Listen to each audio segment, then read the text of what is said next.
Winter has returned to Omaha, but the harsh weather has not deterred the thousands of wrestling fans from flocking to the Qwest Center to witness the brewing storm set to take place on the mats tonight as the Division I Wrestling Championships roll on in the Heartland. 7 minutes. 7 minutes is all you get to prove you are the best, and he is not. There is no help defense, no one protecting your weak side. There are no double teams in wrestling. But when the referee raises your arm in the air, there is no feeling like it in the world. 3 days, 5 matches, 7 minutes to prove you're the best wrestler in the country. The NCAA Championships on ESPNU, next.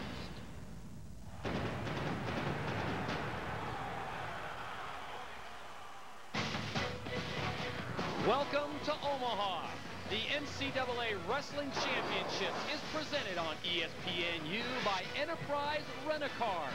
As we welcome you inside the Qwest Center tonight, it's the semifinals of the Division I Wrestling Championships. A quick look at the team standings finds the Iowa Hawkeyes on top of the board, followed by Cornell. Then it's Ohio State and Iowa State tied for third place. And hello once again, everyone, alongside my partners, Olympic champion Jeff Blatnick, former wrestler and coach Tim Johnson. I'm Todd Harris. Glad to have you with us. As you looked at the team standings, no surprise to see Iowa there, but Tim, Cornell in second place, and they're doing it with veterans and youth.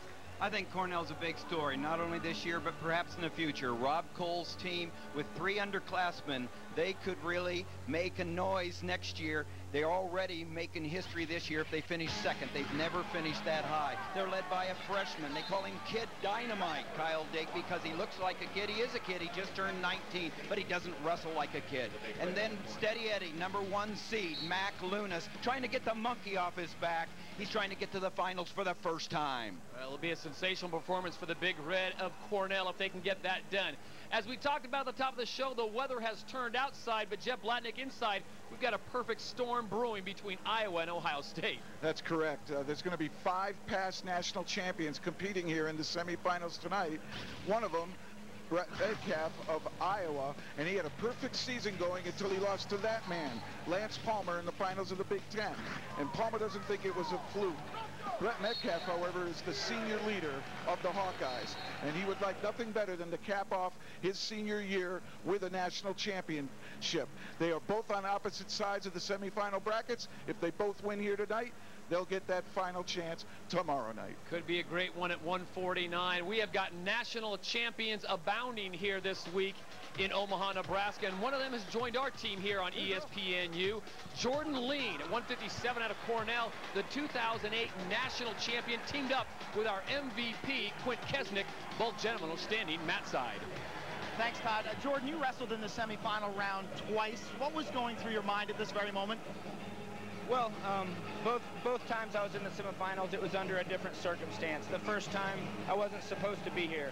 The second time, I was supposed to be here, and so I expected it. However, one thing that's for sure about every one of these semifinalists tonight is that there's a sense of relief. They finished top 6. They're guaranteed top 6 for themselves and for their team. They no longer have to worry about getting up on the podium. They will. It's guaranteed. However, at the same time, there's a little sense of anticipation and a lot of excitement because they're this close and they can almost taste it. The national finals tomorrow night, and they're all looking forward to it. They're just a step away from their dream, Todd. All right, Jordan, Quint, we look forward to your commentary throughout the night, mat side here in Omaha, Nebraska. Well, we are set to go with the semifinals. National champions and All-American status on the line in Omaha.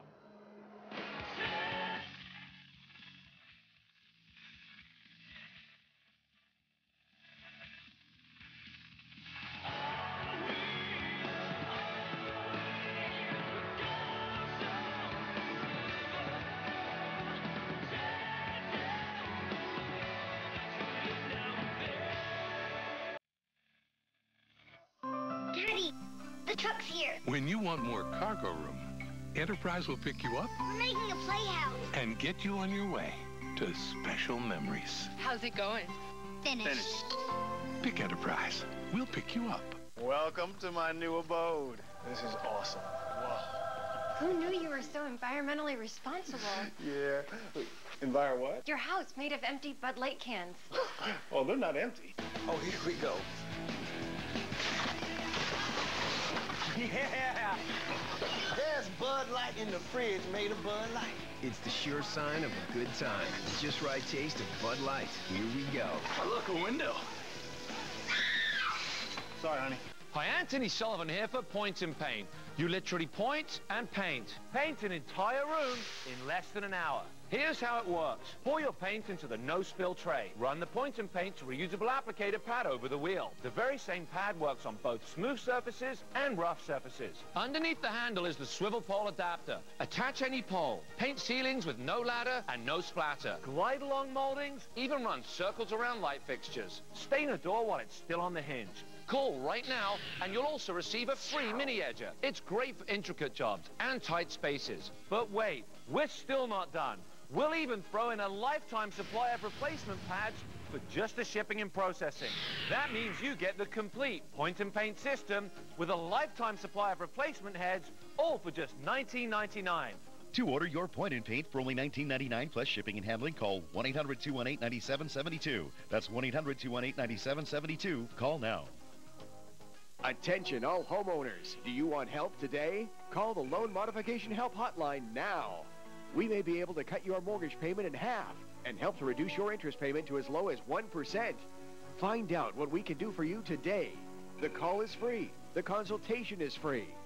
Discover how much we can reduce your mortgage payment.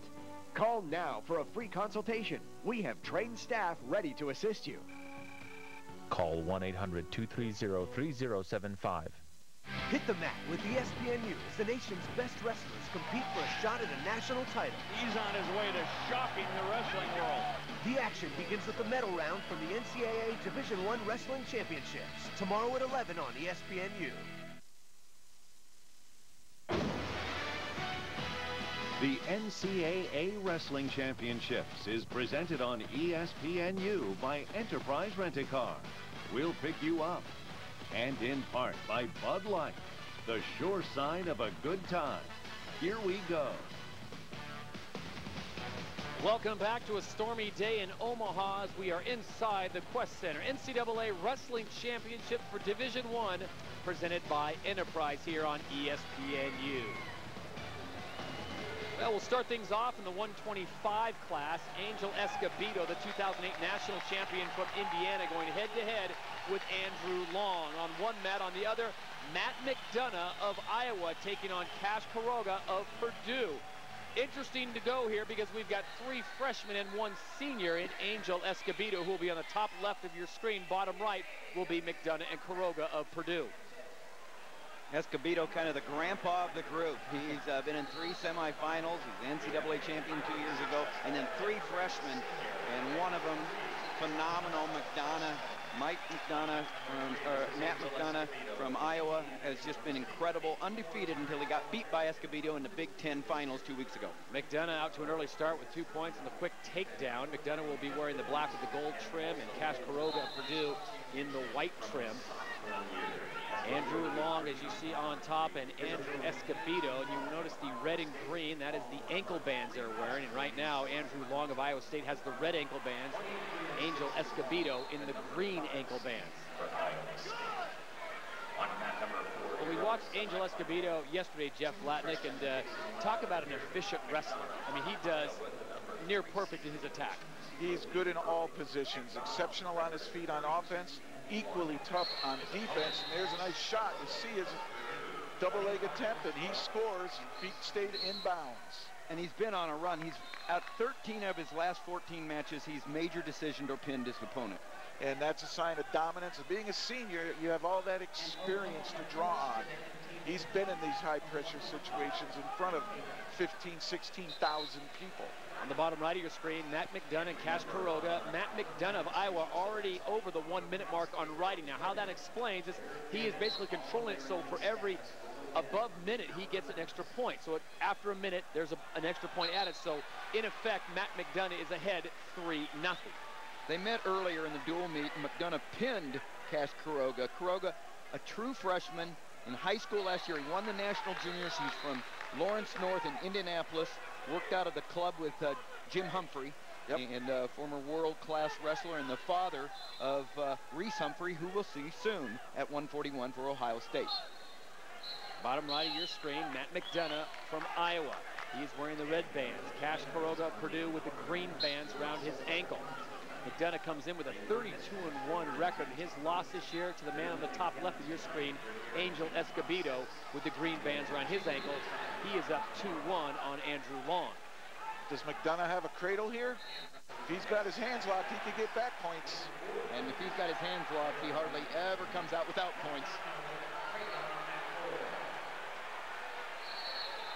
45-degree angle to the mat is the criteria for back points, and he's close. He's got the 2 right now. Yep, 2, or did they give 3? I think they gave 3. 3 points, near fall. So McDonough goes up 5-0 on Cash Caroga. Meanwhile, the top left of your screen, Angel Escobedo with the green ankle bands, the defending national champion from Indiana, head-to-head with Andrew Long. A little closer, this one 2-1. Long, an impressive win in the quarters over Anthony Robles. He learned from an earlier loss and just did a tremendous job strategically to beat that very talented Arizona State 25-pounder. Well, for a young man, he figures things out quickly, and that's a sign of an up-and-comer, and he gets a score here, takedown for Long. He doesn't look nervous. Taking on the defending national champion at 125, Andrew Long of Iowa State takes the lead at the end of period number 1, going up 3-2. Down to the bottom right of your screen, Matt McDonough starts his second period as we go back to the takedown by Andrew Long. Right here, he got the hips up, got underneath, lifted, and putting down to the mat. Great job by Long. So period 2 starts for Long and Escobedo. Escobedo trying to hold on here.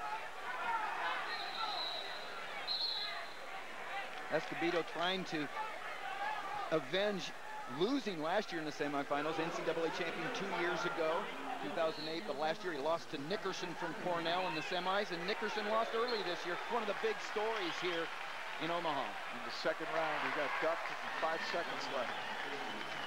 You know, Angel Escobedo's very good on top. Excellent action by Long to get out from underneath. Andrew Long picking up the point on the escape, so he's up 4-2 with 1:33 to go here in period number 2. Meanwhile, on the bottom right of your screen, Matt McDonough of Iowa handling Cash Caroga of Purdue 7-1 with just over a minute to go in period number 2. A lot of poise being shown by the freshman from Preston, Iowa, Andrew Long. Lost 3 times to McDonough this year, all very close. Making a statement right now as he leads Escobedo. You're right, Tim. Composure, thinking clearly, making the right decisions at the right time is crucial in winning a national championship. And thus far in this match, he's done well with it. And there, a beautiful counter to an Escobedo leg attack. Fantastic freshman. All 3 of them. Dylan Long, his older brother, Andrew Long, was a finalist for Northern Iowa and now helping at Iowa State. So he comes from good stock, Andrew Long from Iowa State does.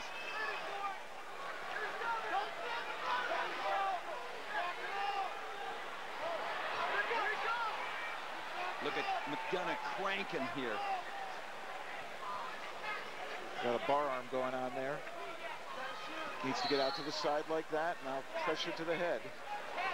Final 10 seconds ticket away in the match on the bottom right of your screen. Matt McDonough of Iowa on top of Cash Caroga, Purdue 7-1. On the top left of your screen, Andrew Long and Angel Escobedo of Indiana 4-2 as the final seconds go away there. So third period awaits.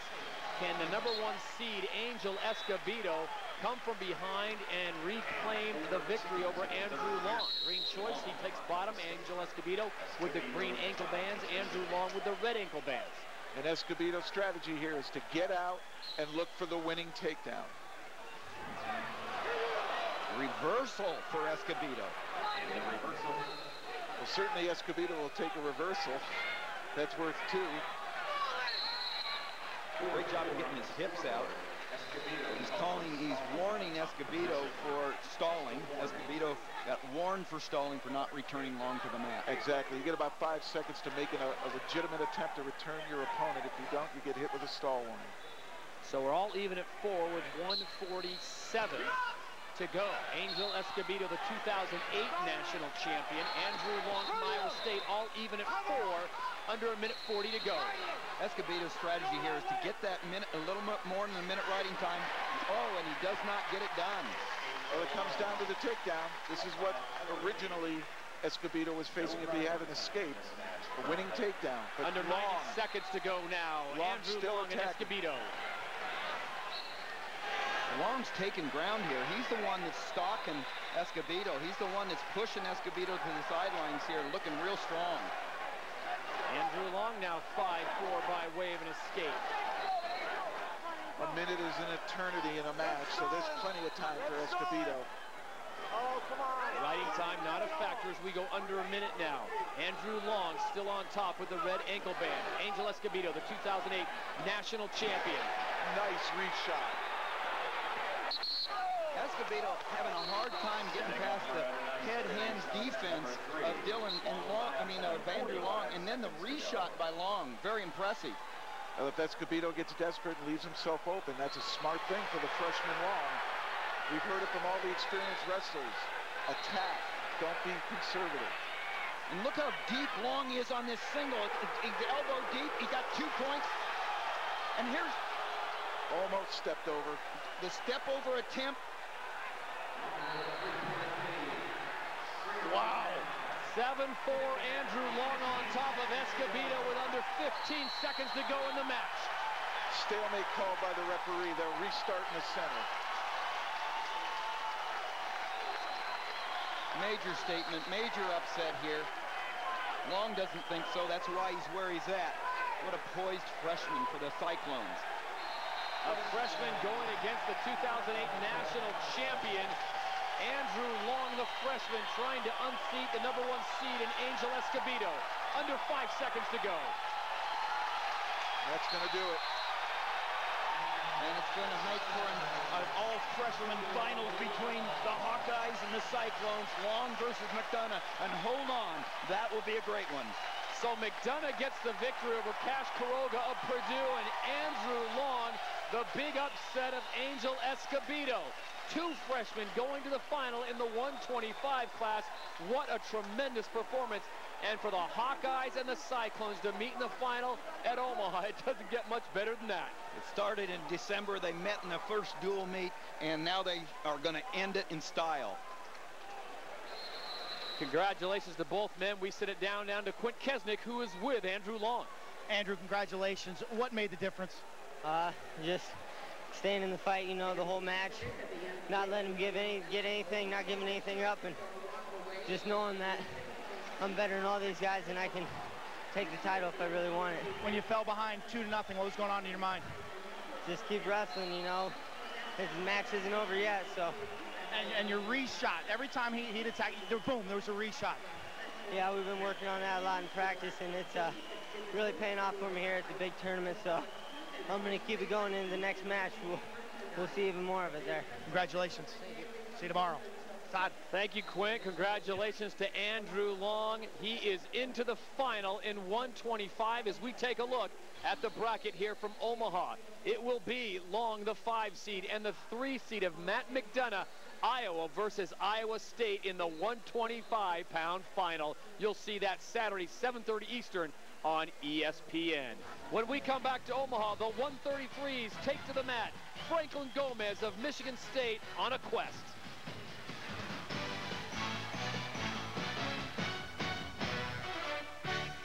Thanks to the new Venture card from Capital One, we get double miles with every purchase. So we earned a tropical vacation in half the time. We earn double miles every time we use our card. Double miles add up fast so we can bring the whole gang. Awesome! It's hard to beat double miles. Everyone knows 2 is better than 1. Introducing the Venture card from Capital One with double miles on every purchase every day. Go to CapitalOne.com. Hey, what's in your wallet? Wait up! Now, Life Alert can also protect you in a fire emergency. Whether it's fire danger, a serious fall, or other type of emergency, Life Alert is there for you. Thanks to Life Alert, you can live alone without ever being alone. And that's why I wear one. All senior citizens should have Life Alert.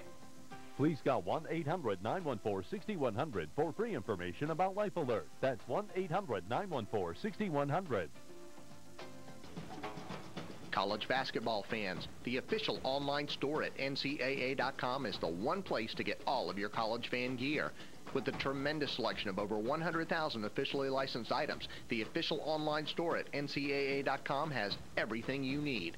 Plus, you'll get great customer service and fast 3-day shipping for only $4.99. So if you need gear for your favorite team, real college basketball fans head to the official online store at NCAA.com. If you're one of the millions of Americans without dental insurance, ask yourself these 3 important questions. 1. Does your company not offer dental insurance? 2. Are you self-employed? 3. Are you retired? If you answered yes to any of these, it's important that you call Encore Dental today. Encore Dental is real insurance, and your acceptance is guaranteed.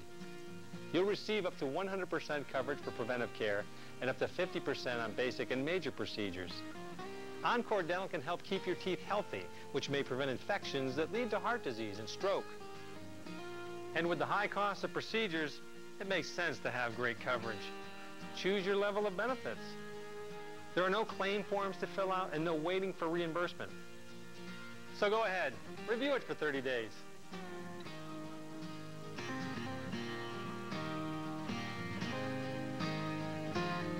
Call now and save an additional 10%. Welcome back to Omaha. These are the semifinals of the NCAA Wrestling Championships presented on ESPNU by Enterprise Rent-A-Car. Alongside Jeff Blatnick, Tim Johnson, and Qwest Kesnick, I'm Todd Harris. Glad to have you with us. Spring has certainly not sprung here. It was beautiful yesterday, but today Mother Nature has thrown us the curveball all the way from Rosenblatt Stadium. Semifinals in the 133 set to go. Jason Ness, the 2009 runner-up, he'll be head-to-head with Jordan Oliver, the 4 seed, 0-1 this year versus Neff. Also on the other mat in the semifinals in the 133s, the defending champion Franklin Gomez out of Michigan State taking on Daniel Dennis of Iowa, 2-0 versus Gomez this year. This one, as Jeff Blatnick would like to say, will get the bumblebees a-buzzing. Ness, a 4-time semifinalist. He's the all-time pins leader at Minnesota. He was a finalist in 2008, last year, getting beat by Humphrey, who's up at 141. These two wrestled earlier this year, a lot earlier this year, Ness winning 3-0, but it's a different year. It's like a different season, because that was in November.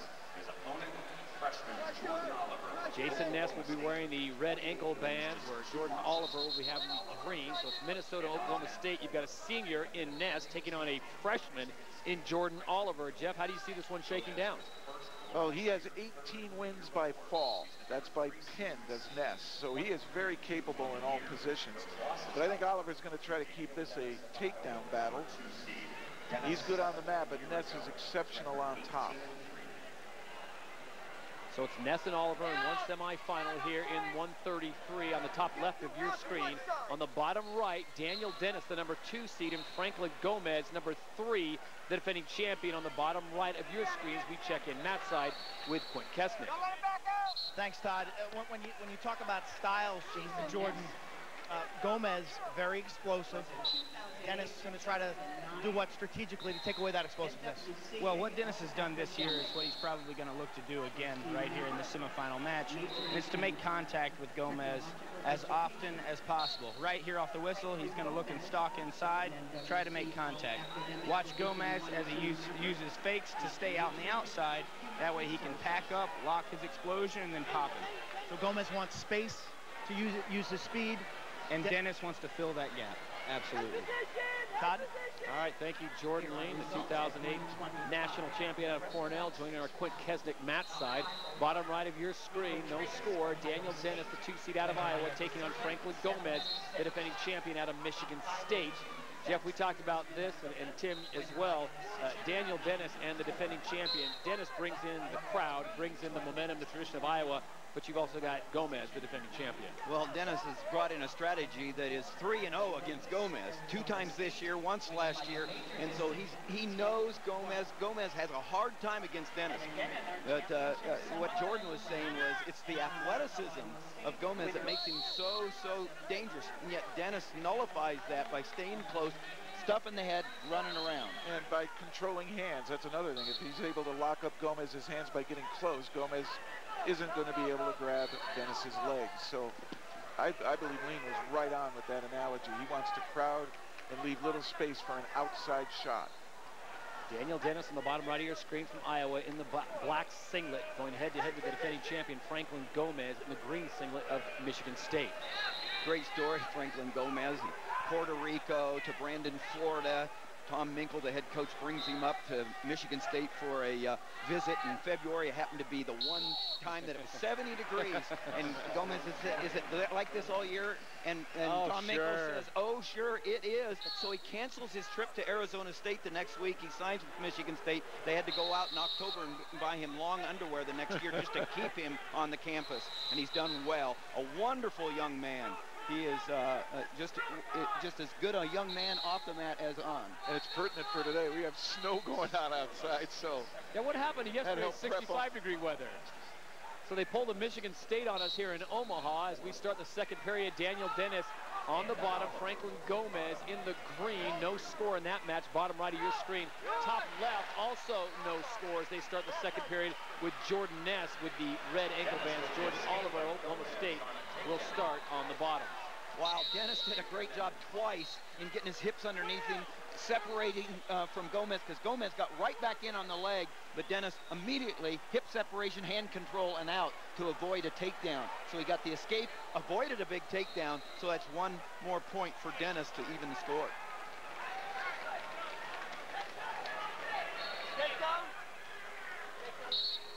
After a brief discussion on the bottom right of your screen, the officials come together, and it is 2-2 Dennis Gomez now.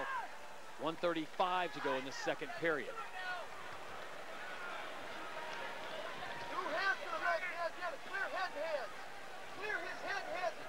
That one shot by Gomez is the only time he's been able to find the ankle and get or find the angle and get in on the corner of Dennis. Otherwise, Dennis has kept the elbows in on Gomez. You're right, Tim, and that's a big key to this. The idea is to try to get to the flank of your opponent. If you're squared up to him, you're firing right into the teeth of the defense. Just like Gomez did there. He was intercepted by Dennis's arm. With 1:07 to go on the bottom right of your screen in the 133 class, Daniel Dennis and Franklin Gomez. You guys pointed out that Dennis has had Gomez's number all year. Has Franklin Gomez done something that you can see that he has now obviously made an adjustment to what Daniel Dennis wants or likes to do? Well, Daniel Dennis is the one that's controlling the way he likes, even though Gomez was successful early on. Dennis has got the situation in hand because you're never going to stop the momentum of Dennis. He goes right until the end, and that's the way he's beaten Gomez all 3 times. They've all been 1 point. And obviously, Iowa famous for their cardio, pushing the pace of a match. That's something that Dennis wants to continually employ and test Gomez's cardio. That'll be a key here. Late in the match, if you don't have the energy, you're not going to have that powerful shot. As we go into 30 seconds in the second period, the bottom right of your screen, Daniel Dennis, Franklin Gomez even at 2. Let's shift back to the top left. Jason Ness and Jordan Oliver of Oklahoma State as we bring in Quint Kesnick and Jordan Lee. Todd, Jason Ness has now exceeded the 1 minute in riding time. And Jordan, we were talking about his ability, how long and strong he is on top now to really kind of dictate tempo in this match from the on-top position. Yeah, this period right here and this 54 seconds left in the second is extremely crucial for Jordan Oliver because Jason Ness is not only dangerous from this position, but he's just unbelievably strong, and it just saps the energy right out from under you if you're underneath Jason Ness for more than a minute. So what potentially could happen here is Ness will ride him out. He'll be on bottom for the third period. Escape, theoretically a 2-0 lead. Oliver will need to chase and take him down for the win. Right, and Oliver's style is much complemented by someone who attacks him. Ness will not have to attack. It'll be a huge advantage for Jason Ness. Todd? All right, thank you very much, Quint. Jordan, great insight as we shift back to the match on the bottom right of your screen. Daniel Dennis, Franklin Gomez. Dennis now leads 3-2 as we start the third period by way of a stalled double warning to Franklin Gomez. So that point is the difference as we enter the third period. 2 warnings in the second period, the warning and then the second warning, a point for Dennis to put Dennis ahead. But that was a nice escape by Gomez. Right. And now it's all even. All even. There's no riding time involved here. It comes down to the takedown.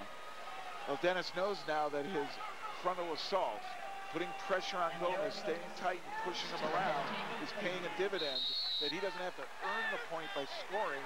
He can get another one from the referee if Gomez continually backs up. Chased out, they'll reset him as we go under 1 minute and 30 seconds to see who will move on to the final. Will it be Daniel Dennis or Franklin Gomez?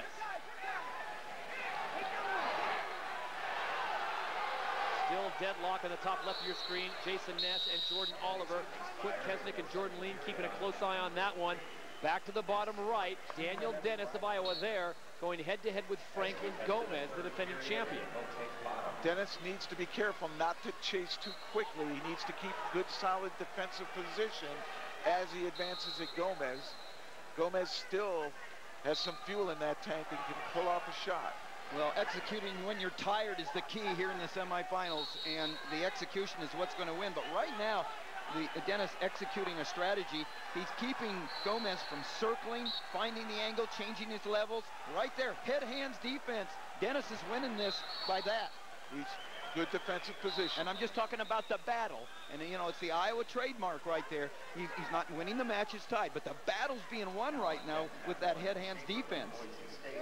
That's usually what sets your opponent up. Riding time not a factor in the bottom right of your screen. Daniel Dennis and Franklin Gomez. Iowa versus Michigan State. As we come up on 30 seconds to go to see who will go on to the final. This is the 2-3 seed matchup. Franklin Gomez, the defending champion.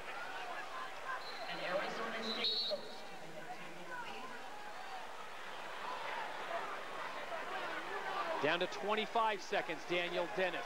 Franklin Gomez. Nearly Again, in on the leg. Nearly in, but he was not able to get to the corner. Talking about Franklin Gomez's inability to find the corner on Daniel Dennis. Final 5 seconds in this match. Looks like we are on our way to sudden victory, and time runs out, and that is exactly what it'll be. And gentlemen, couldn't be a better fitting way for these guys to battle out and go to sudden victory.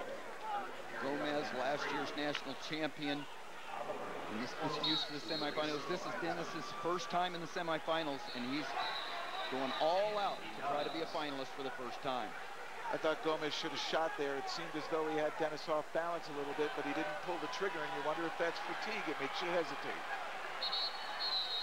Meanwhile, the top left, they're still in the third period there, and the riding time getting very close for Jason Ness. And look at this.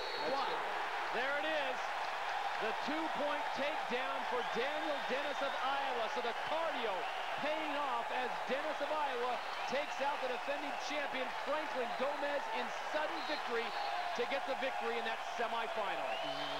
I hear the bees.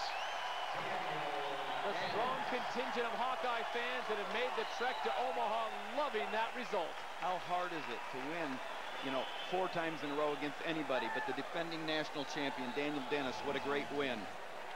This is interesting. Jason Ness, Jordan Oliver, Minnesota, Oklahoma State, no score, and there's just 37 seconds remaining in the third period as we send it down to Quint Kesnick, who's standing by with Iowa's coach. Coach, your athlete, he was fired up after that match. He's fired up. He's worked a long time. They all have. And he's a senior, and he's in the national finals, and that's what's important right now. Strategically kept encroaching on Gomez's space. Sometimes it gets him in trouble. He's worked real hard, keeping hands low, moving feet, coming at angles. That pressure wins every time, unless you're over aggressive with his hands, and he kept his hands low. Patience paid off, big time. Describe the start you've gotten off to in the semifinals. Good, two for two. We're good, 2 for 2. Can't get better than that. Keep it going. Thanks. Thanks, Coach. Final seconds tick away. Jason Ness and Jordan Oliver, and they will go into sudden victory. No score. What a tremendous ride by Jordan Oliver, the freshman, fifth-year senior Jason Ness, that showed some poise and guts. That's pressure. Tim, that's pressure to know you've got to ride a guy like Ness for 2 minutes being a freshman, and he pulled it off. What? You said it. Composure is the word.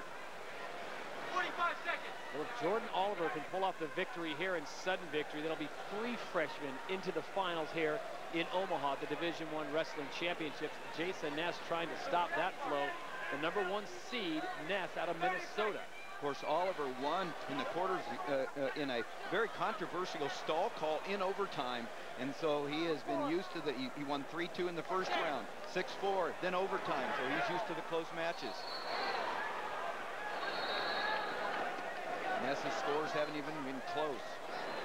So we got a gut check. Yes, we do. Jason Ness in the maroon singlet taking on the freshman Jordan Oliver in the orange. Freshman against senior in sudden victory, and we're going to go to the 30s.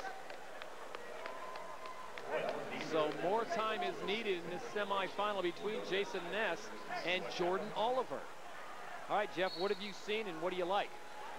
I thought Ness would get the advantage being on top. He showed he could ride Oliver. What I didn't think would happen would be Oliver showing us that he could ride Ness for 2 minutes.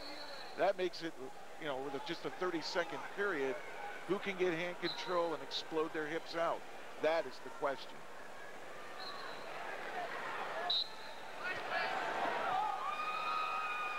Ness got about halfway, but you can see he's giving up hand control. The wrist, the arm bar there by Oliver. He's not a freshman anymore, guys. He grew up in this match. He's past being there any kind of nerves. He's going for it. Ness trying to step over. Needs to be careful. Oliver might tilt him here. The first 30-second overtime period comes to an end. We'll do another, and then back to the sudden victory format. So Jason Ness, the #1 seed out of Minnesota, the senior, taking on the freshman in Jordan Oliver, and he's run into a buzzsaw of a young man. Ness, a 4-time All-American, trying to get back to the finals, never has won an NCAA title. And he's in the fight of his life right here against the freshman from Oklahoma State. You know, I don't understand this. Ness was riding Oliver very, very well, and here he just drops down to the leg, not trying to pick him up and return him. Notice how he was elbow deep right there. He's got to stay above the knee. He can't let Oliver kick out. Get this escape, you win!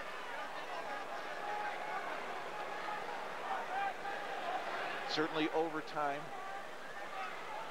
will bring out who has the better cardio. And if you start to get tired, advantage your opponent.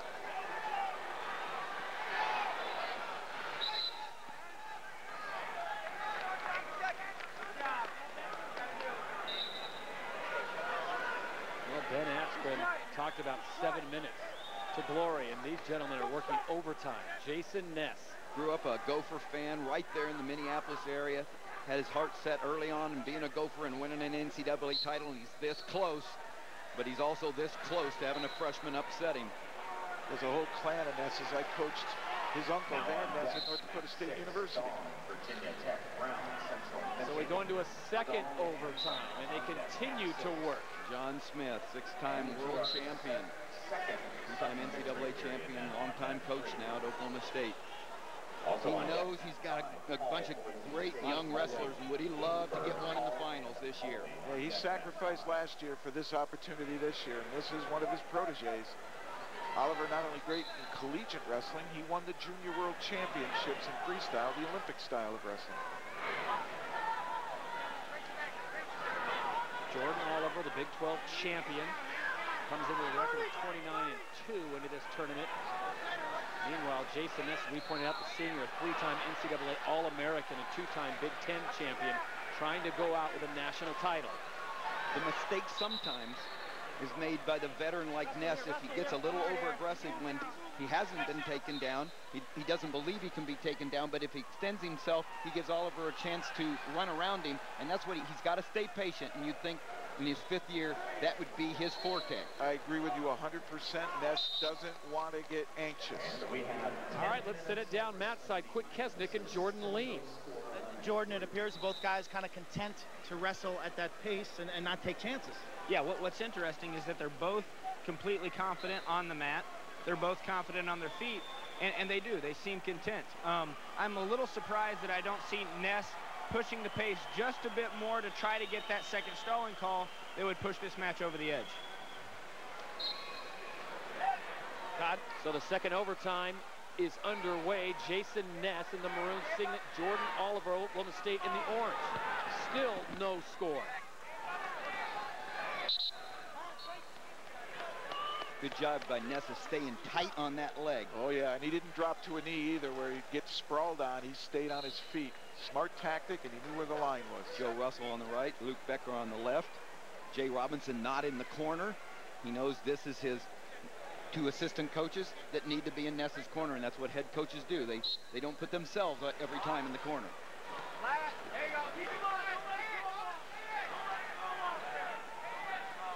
But Jeff, you made a good point about cardio, and at this point in the second overtime, these guys are working double overtime, trying to get some points here and move on to the final.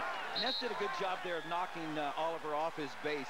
Had a good ride there, and so advantage Ness right now. Oliver's shown he's good too, but you just wonder if there's a little something extra for the fifth-year senior. Well, he'll need to pull that out right now. Once again, hand control, get to your feet. He makes it, and that's a point. Oliver needs a takedown. So Jason Ness gets the 1 point for the escape. Now the onus is on Jordan Oliver for a takedown and 2 points. And here's the deal. He has not been able to in 2 matches take him down. Here's where the patience pays off. He can take the stalling call. Jason Ness in the driver's seat. You see his coaches just pointing around the whole circle saying, move.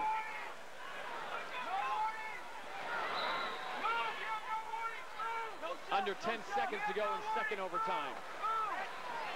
What a great sprawl from the senior Jason Ness, keeping his base wide. And that's it. In overtime, the senior Jason Ness, the Minnesota Golden Gopher, a hard-fought battle with the freshman Jordan Oliver, 1-0. Bright days are ahead for Jordan Oliver and Oklahoma State, but for Jordan Ness, as you point out, the fifth-year senior, Tim, was patient, got the job done at the very end, and his cardio, both men's cardio, you have to give them credit because they were in this to the very, very end. Congratulations, both men, as Quint Kesnick is now standing by with a very relieved Jason Ness of Minnesota. Jason, congratulations. How were you able to keep your composure? I just, whole time, just focusing on God, just asking him to give me strength, and I just kept wrestling hard the whole time. From a strategy standpoint, what kind of decisions were you kind of, in that match? I mean, what was going through your mind? I was just making sure I wasn't taking bad shots, just going for good shots, and, just riding them hard and trying to get away as hard as I could. Did you feel as if the longer the match went, that was in your favor, or that was working against you? Definitely think that was in my favor. The longer the match goes, the better it is for me. I worked hard enough for this overtime match to be great for me. Congratulations, Jason. Thank you. All right, thank you very much, Quint. As we come back to Omaha, Nebraska, we move to the 141. It will be Jason Ness and Daniel Dennis in the final of the 133s, and that will be a crowd favorite Saturday, 7:30 Eastern on ESPNU. They call him Kid Dynamite. When we come back, Kyle Dake takes to the mat in Omaha.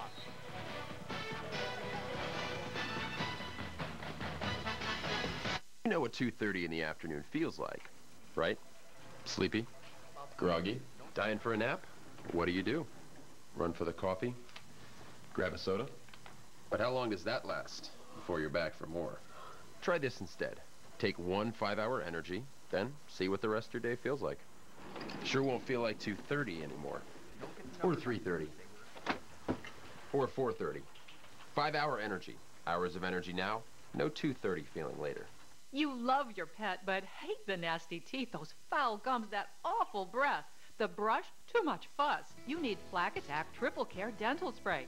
Thousands of veterinarians and owners have used this proven formula to improve the oral health of nearly 1 million dogs and cats. Now it's available direct to your door. Plaque Attack's all-natural ingredients mix with saliva and coat the teeth and gums, reducing harmful bacteria and loosening built-up layers of plaque and tartar. Bad breath is not normal. Causes are bacteria, plaque, and oral disease that can lead to infections of the heart, kidney, and liver.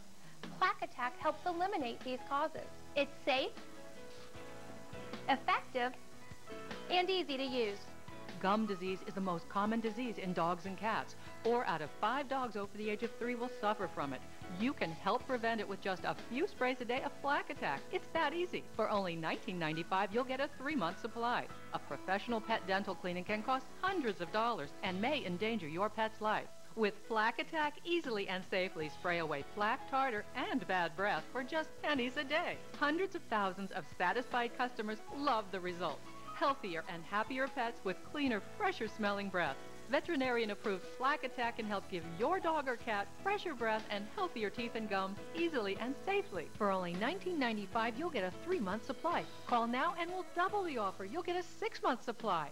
You'll also get a free bag of Life's Abundance super premium health food made without corn or wheat, 2 of the leading causes of allergies in pets. Just pay processing and handling. And you'll get free shipping with rebate. You get it all. A 6-month supply of Plaque Attack, free pet food, and free shipping with rebate. Call now. To order Plaque Attack for $19.95, have your credit card ready and call 1-800-251-1458.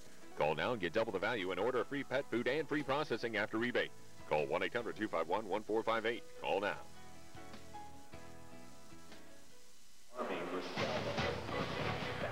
The NCAA Wrestling Championships is presented on ESPNU by Enterprise Rent-A-Car. As we take a look at the team standings through the 133s here in the semifinals, it is still Iowa out in front, Cornell laying chase, and here comes Iowa State sitting in 3rd place, distancing themselves from Ohio State that sits in 4th. As we now move into the 141 class, Kyle Dake, the #1 seed and a freshman, and he is taking on Reese Humphrey out of Ohio State, the 2009 runner-up. On the other mat, it'll be Montel Marion of Iowa, the first NCAA tournament appearance for this young man, and Tyler Nauman of Pitt. So it's Dake Humphrey top left, Nauman Merriman bottom right. Well, Dake and Humphrey have split this year. Humphrey up from 133 last year, and he has so much more energy. He loves the sport now. He's not cutting down. Of course, Jaggers was 141 last year, the 2-time NCAA champion for Ohio State. And look at that shot, low shot by Humphrey. He's got an arsenal. He can go low, and he's got a great duck, and he can throw.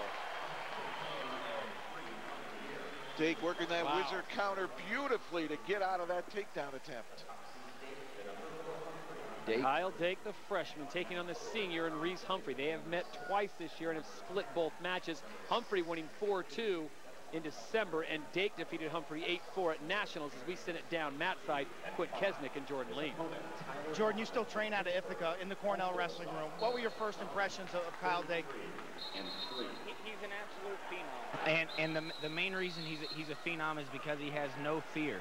This kid wrestles out here, and it's almost like he's too young to know that what he's doing is record-breaking in the Cornell room and possibly, record-tying in the NCAA. Well, there's a lot of great high school wrestlers who can't make the transition. Why has he been able to make the transition? This kid is just the special type of kid that has the intangibles. He refuses to lose and hates to lose more than anyone I've ever met. You'll see him. He'll do whatever it takes, put himself in whatever position, humiliate himself if that's what it means, to give himself a chance to win. You'll see tears coming out of his eyes before he accepts failure. What's one key area of strategy for him in this match against Humphrey? Well, both men here are unbelievably explosive, and so I think the winner is going to be decided on the mat, and which I think does favor Dake a little bit because he's a 3-position wrestler. They're both unbelievably dynamic on their feet. If Dake goes into the 2nd or 3rd period tied, I would say he has the advantage. Todd will throw it back upstairs. All right, thank you, Quint. On the bottom right of your screen, Tyler Nauman of Pittsburgh, trailing now Montel Marion of Iowa 4-1 as they go under a minute here in the 1st period. And he just got the 2nd escape because Montel Marion has started out with 2 impressive takedowns. And there's the duck, and he can throw.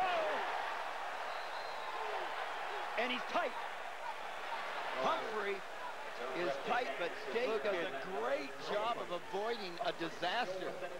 So it's only 2 right now, right? Reese Humphrey with 2 points on the takedown, but Dake minimizes the damage. The duck, the hips are in. Look at the hips are in. He's got the arm trap. He comes over and just almost, but he slips the arm. Dake slips the arm out just momentarily enough to keep from being put on the back. Meanwhile, bottom right of your screen, Tyler Nauman of Pittsburgh picks up a point on the escape, so it's 4-2. Marion and Nauman. Bottom right of your screen, Marion with the green ankle bands and the black singlet. And if he gets into the final, Iowa's going to be 3 for 3, my friends. Marion had 2 beautiful high crotch shots, both with great finishes. He just needs to keep doing his patterned offense.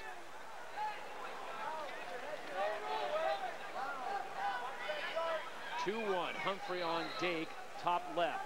4-2, Marion on Nauman, bottom right. Let's set it back down Matt's side, Quint Kesnick and Jordan Lane. Jordan, Kyle put himself in a very perilous situation. How was he able to weasel out? Well, that's that lack of fear we were talking about again earlier. This right here is possibly the best semifinal matchup that we're going to see tonight. Both of these guys have the ability to explode from the outside. They both have the ability to go upstairs. They'll both throw. It's just amazing to see. It's 2 guys who are absolute studs with no fear, just getting after it and scrapping. You were in this identical situation. Coach Rob Cole in the corner. What's he like on an evening like tonight as a coach? I think he keeps a low profile for good reason, and he likes to just goof around and act like, you know, nothing's too important. Because when you look over to the corner, you want to see confidence, you want to see, you know, comfort. And if your coach is frantic, then I think that kind of feeds into your franticness. And so he stays calm, collected, and you'll see him here. He won't get rattled by much. Where some of these programs appear to have guys who are over the top. Maybe the lemons kind of suck dry. Cornell seems to peak at nationals every year. Why is that? And that might be a little means behind Coach Cole's madness. We have, or Cornell has in the past, definitely peaked at this time, and you got to credit that to the coaching staff. Down 1.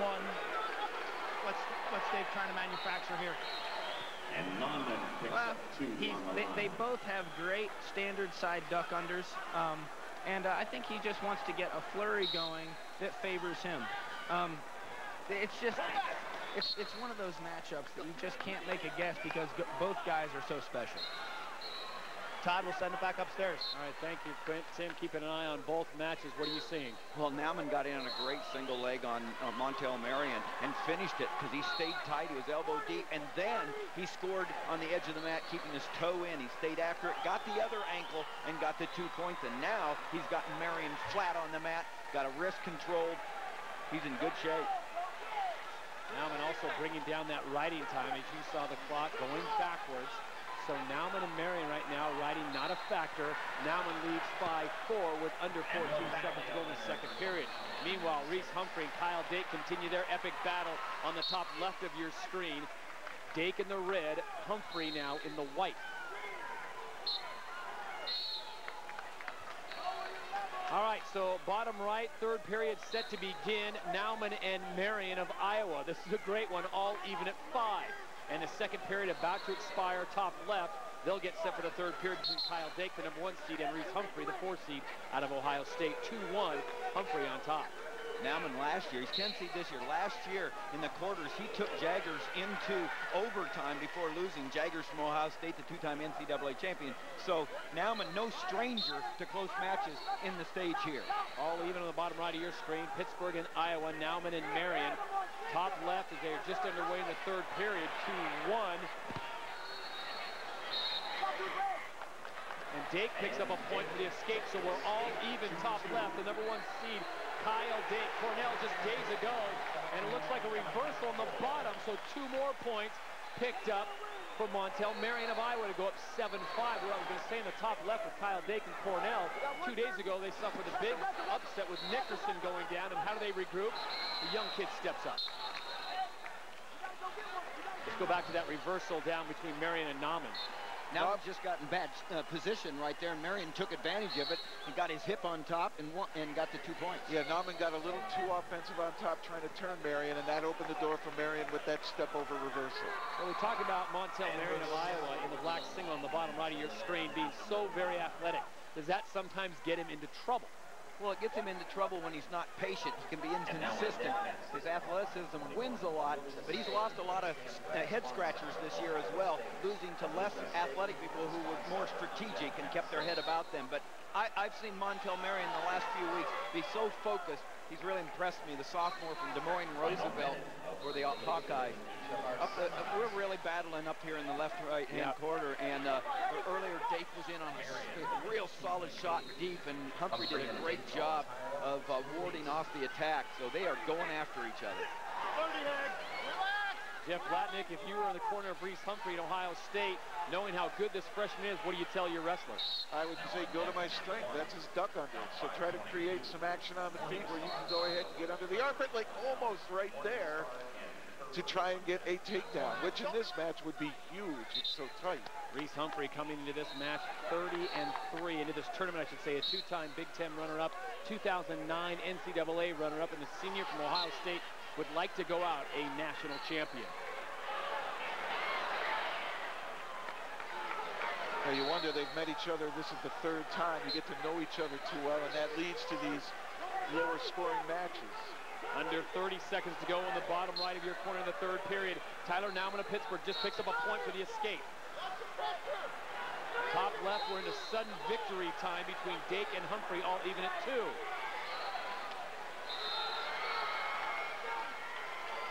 And this is one of those situations where it's too bad they have to wrestle at the same time, because these are both great matchups at 141 as we send it down to Quint and Jordan Lean.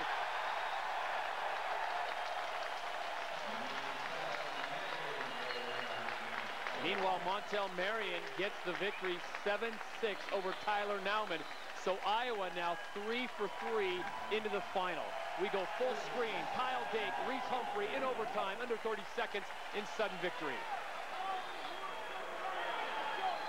Again, you talked about it earlier, Jeff, and Humphrey has been able to create action, but the freshman does not react like a freshman. And even here, it looks like Humphrey's trying to draw him in, and Dake won't have anything to do with it.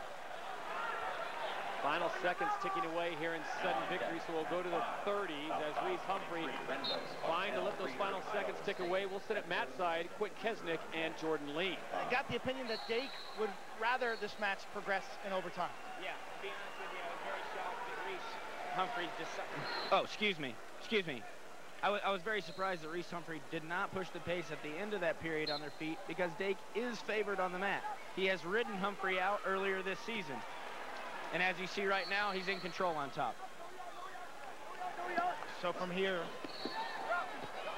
the onus is on Humphrey right now. Absolutely. And let's not forget, gentlemen, score was on his feet. Let's not forget, guys, Kyle Dake, a true freshman, just turned 19 years of age.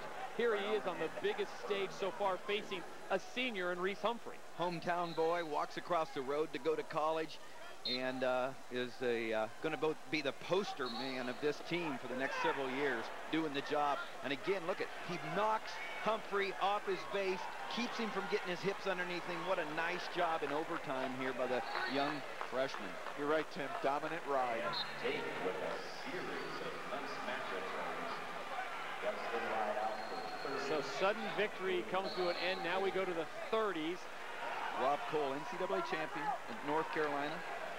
His father, one of the rare three-time NCAA champions, Bill Cole, University of Northern Iowa, then Iowa State Teachers College.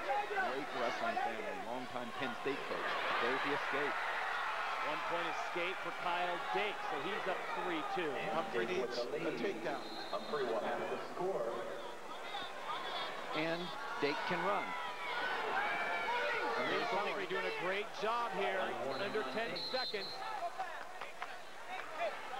So 8 seconds for Reese Humphrey to get the takedown. How does he get it done? Well, we saw a referee earlier in the quarterfinals bang him in twice in 10 seconds. I don't think it'll happen again, because I don't think it should have happened earlier. Humphrey is in. Nope. They blew the whistle. I don't know whether they'll put a couple of seconds back on the clock.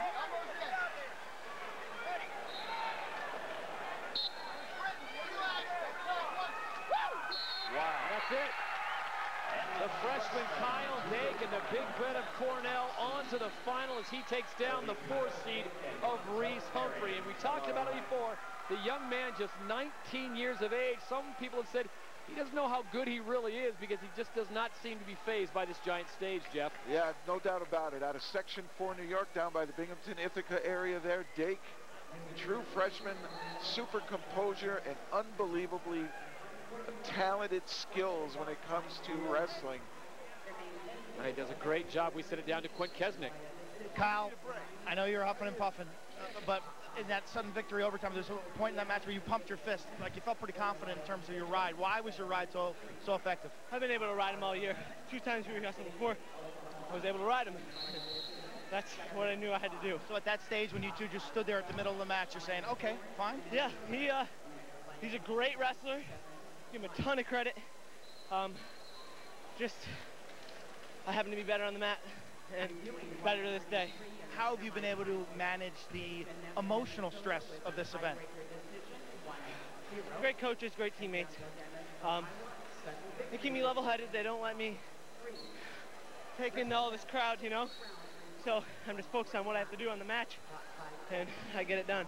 What is one key for you tonight and tomorrow morning as you approach the finals tomorrow night on ESPN? Get my weight off correctly. Don't just make weight, feel good, get after it tomorrow morning. We'll see you tomorrow night. Alrighty. Congratulations. Thank you, Quint. Congratulations to Mr. Dake. What an impressive performance by Kyle Dake, the true freshman from Cornell.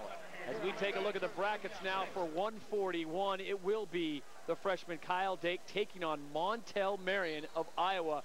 What a battle of contrasting styles. You'll see that Saturday, 7:30 Eastern on ESPN. When we come back to Omaha, the 149s take the stage. Will the perfect storm still collide? Lance Palmer and Metcalf, the rivalry one step closer.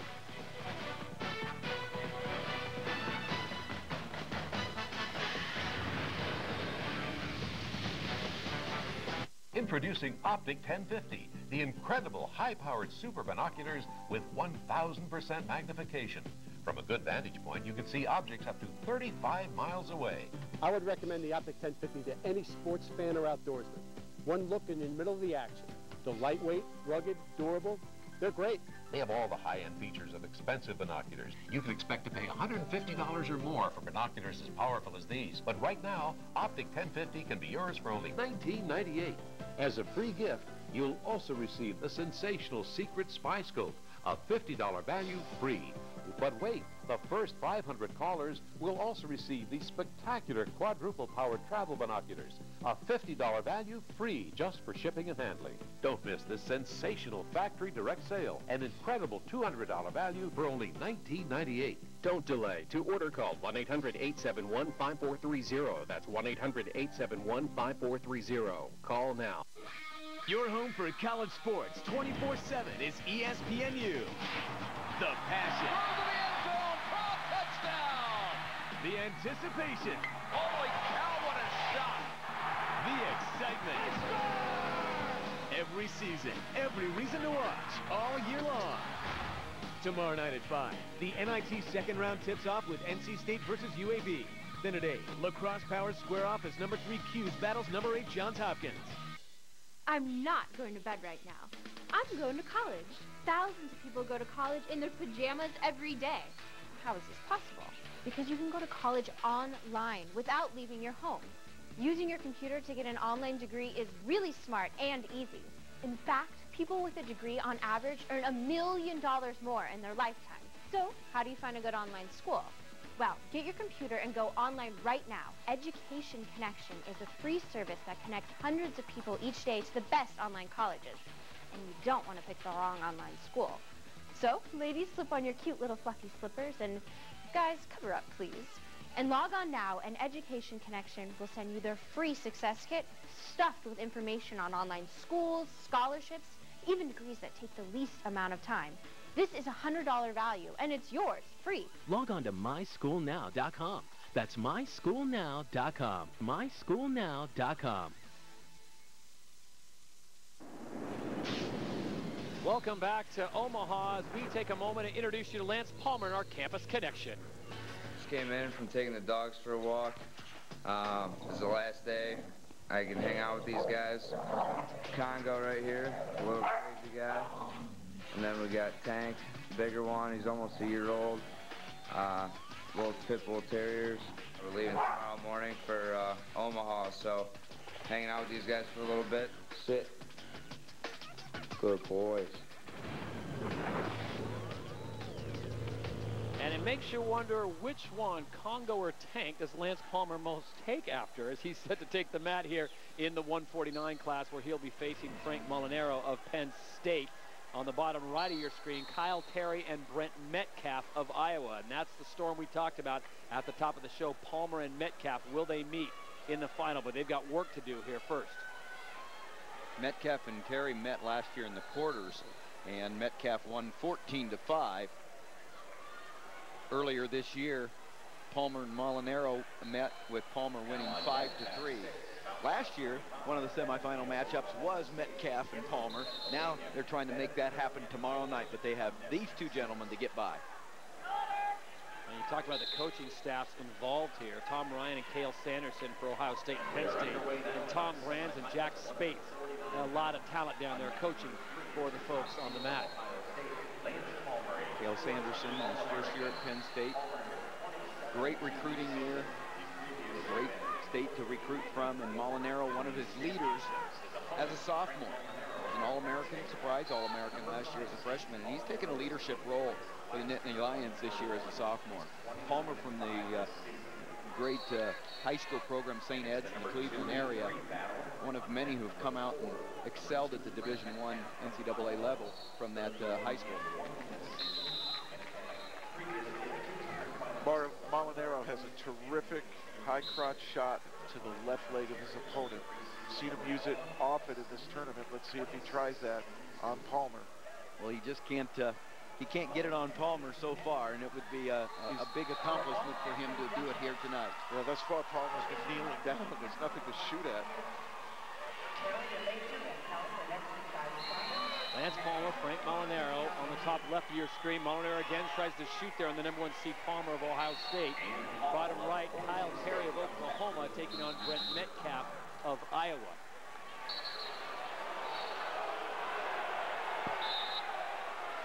Talked about Jack Spates, longtime coach at Oklahoma. Done a wonderful job there. Recently, a little not as good as they have been in the past, and all of a sudden a resurgence this year. And here he has an opportunity to do something special, but it's a tall order to fill against Mr. Metcalf.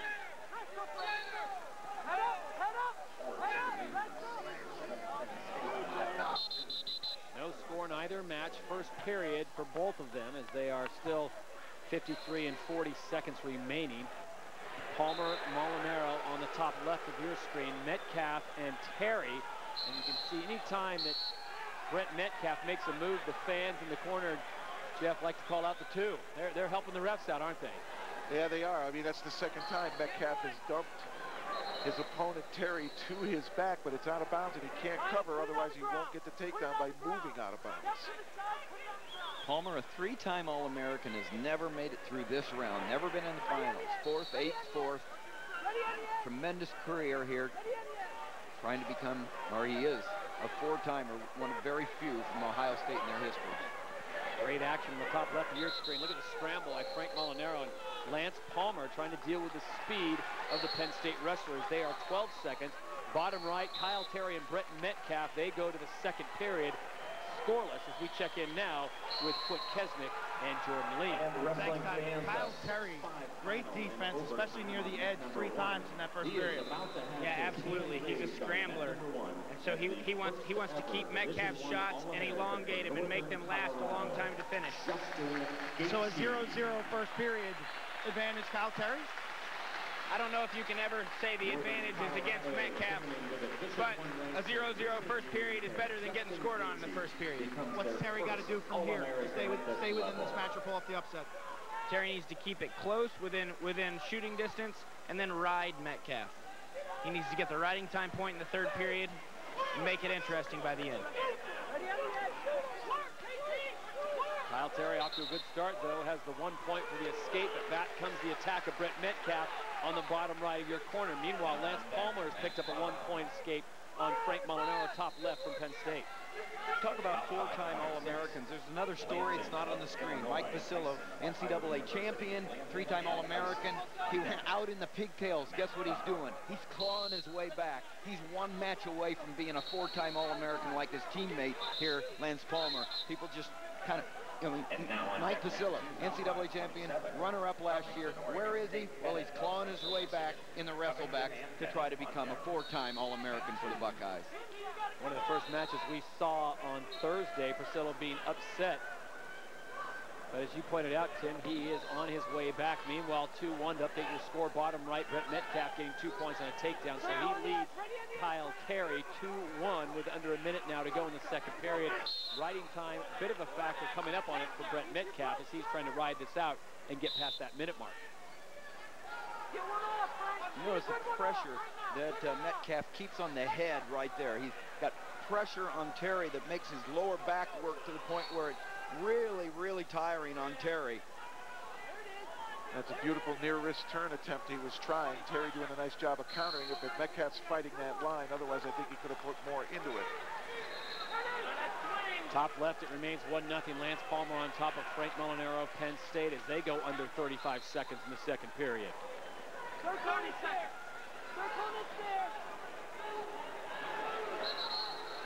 Two great matches again, this time on the bottom right. It's a warning to Brett Metcalf on the false start.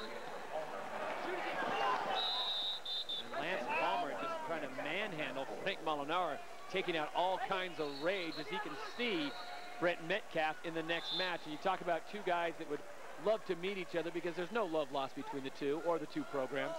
Palmer wants to prove it wasn't a fluke in the Big Tens. Metcalf just wants his chance to get back. And Frank Molinaro only down 1 point by way of a Lance Palmer escape. They will go to the third and final period. Meanwhile, 32 seconds remain. Bottom right of your screen, Kyle Terry and Brett Metcalf. Metcalf on top, 2-1. And Metcalf doing a great job of riding Terry there. He cuts him loose. He did that when he got his takedown as well. But to cut him with 25 seconds left, I don't know. It's not a lot of time to go for a takedown. So 2-2, Terry, Metcalf, bottom right of your screen. Molinaro and Palmer still 1-0 in the third period, a minute 50. Terry doing a great job of keeping Metcalf from getting the corners there because it was a great shot by Metcalf, one that he is usually successful at, and Terry does a nice job of warding off the attack by Metcalf.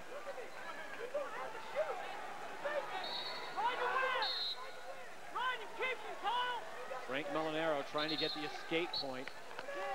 They'll set him back to the center of the mat. Molinaro in the blue, Lance Palmer in the white. Palmer on top, 1-0. And Terry, very important ride. He's riding right now to get the riding time below a minute for Metcalf. Now it's a minute 10. So this is an 11-second That's what he's looking rodeo for. ride. That's what he's looking for. He's also playing that line real well, the out-of-bounds line. Trying to get it down. Then he'll give that escape to Metcalf and goes in the feet. Oh, wow. But it's still going to take the takedown anyway. A takedown with a few seconds ride will nullify that anyway. Metcalf scored with a front headlock on his first takedown. Let's see if he goes back to that.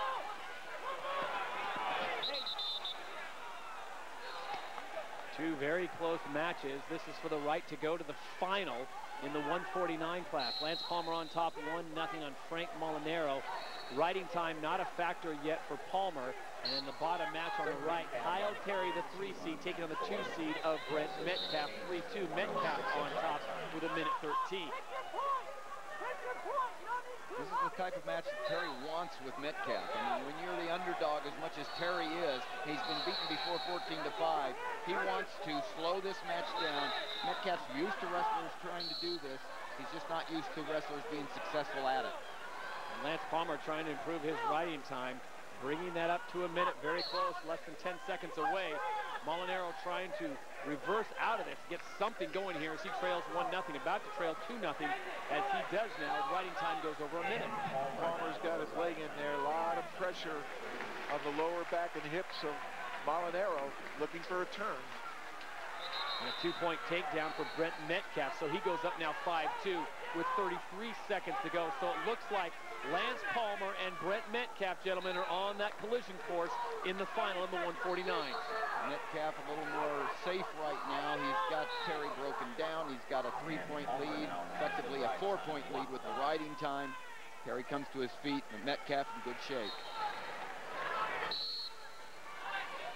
Palmer really pummeling Molinaro from the top, and this is Palmer's strength. He's so good at keeping the pressure on, stretching his opponent out from underneath. And look at this nice, methodical, workmanlike victory for Palmer. And that's it. Lance Palmer, the #1 seed, has moved into the final. Who will he face? We'll know in 7 seconds, but it looks like Brent Metcalf is going to get it done against Kyle Terry, leading 5-2. Also has the riding time, and that is it. So it is Metcalf, the 2 seed, facing the #1 seed of Lance Palmer. And the folks from Iowa have got their wish. The perfect storm is on for tomorrow night. And more importantly, Iowa 4-0 in semifinals. What an impressive performance for them. Tom Brands. All right, let's set it down to Quint Kesnick. Thanks, Todd.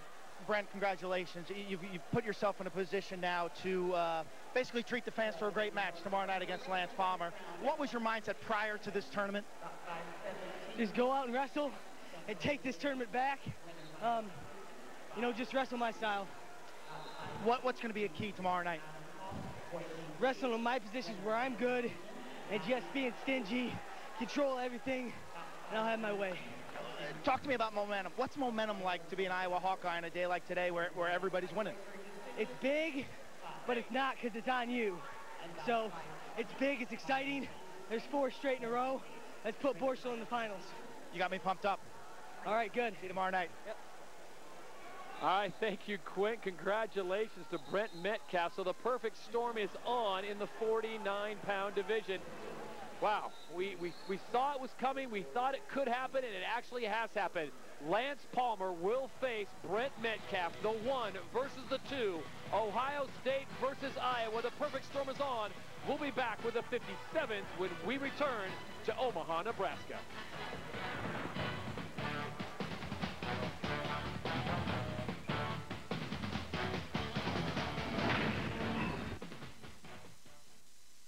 We're here at the U-Glue testing lab to demonstrate a revolutionary new adhesive. Do you struggle to find the right glue for those day-to-day jobs? Are you fed up with drippy, messy glues, clamping and waiting, damaging your walls, and tapes that never hold? A different glue for wood, plastics, fabrics, metals, ceramics? Why? Now, one product does it all. Introducing U-Glue, a new industrial adhesive with the convenience of tape that creates a permanent bond to any surface instantly. Watch this. U-Glue carpet to metal, to plastic, to wood, to styrofoam, to drywall, to tile, to brick, to iron. Yet so strong, it won't come apart. It sticks to everything but your fingers. Just peel, press, and relax. No mess, no weight, no hassle. Attach a brick to metal and look, U-Glue is waterproof, non-toxic, and safe for kids. Save on home repairs, carpet runners, loose vinyl flooring, pop tile, and look, transform a room with crown molding, chair rails, and pictures, all without nails. Need to remove it? No problem. U-Glue is permanent but can be removed easily without residue or mess. Great for craft, kids projects, and scrapbooking. Glue styrofoam instantly.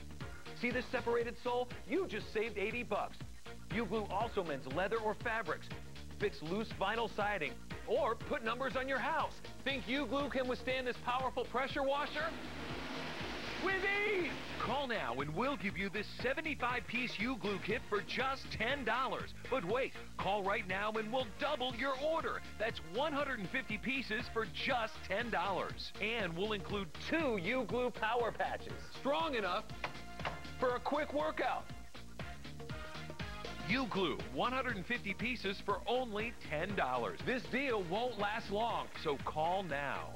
To order U-Glue, have your credit card ready and call 1-800-916-3857. That's 1-800-916-3857.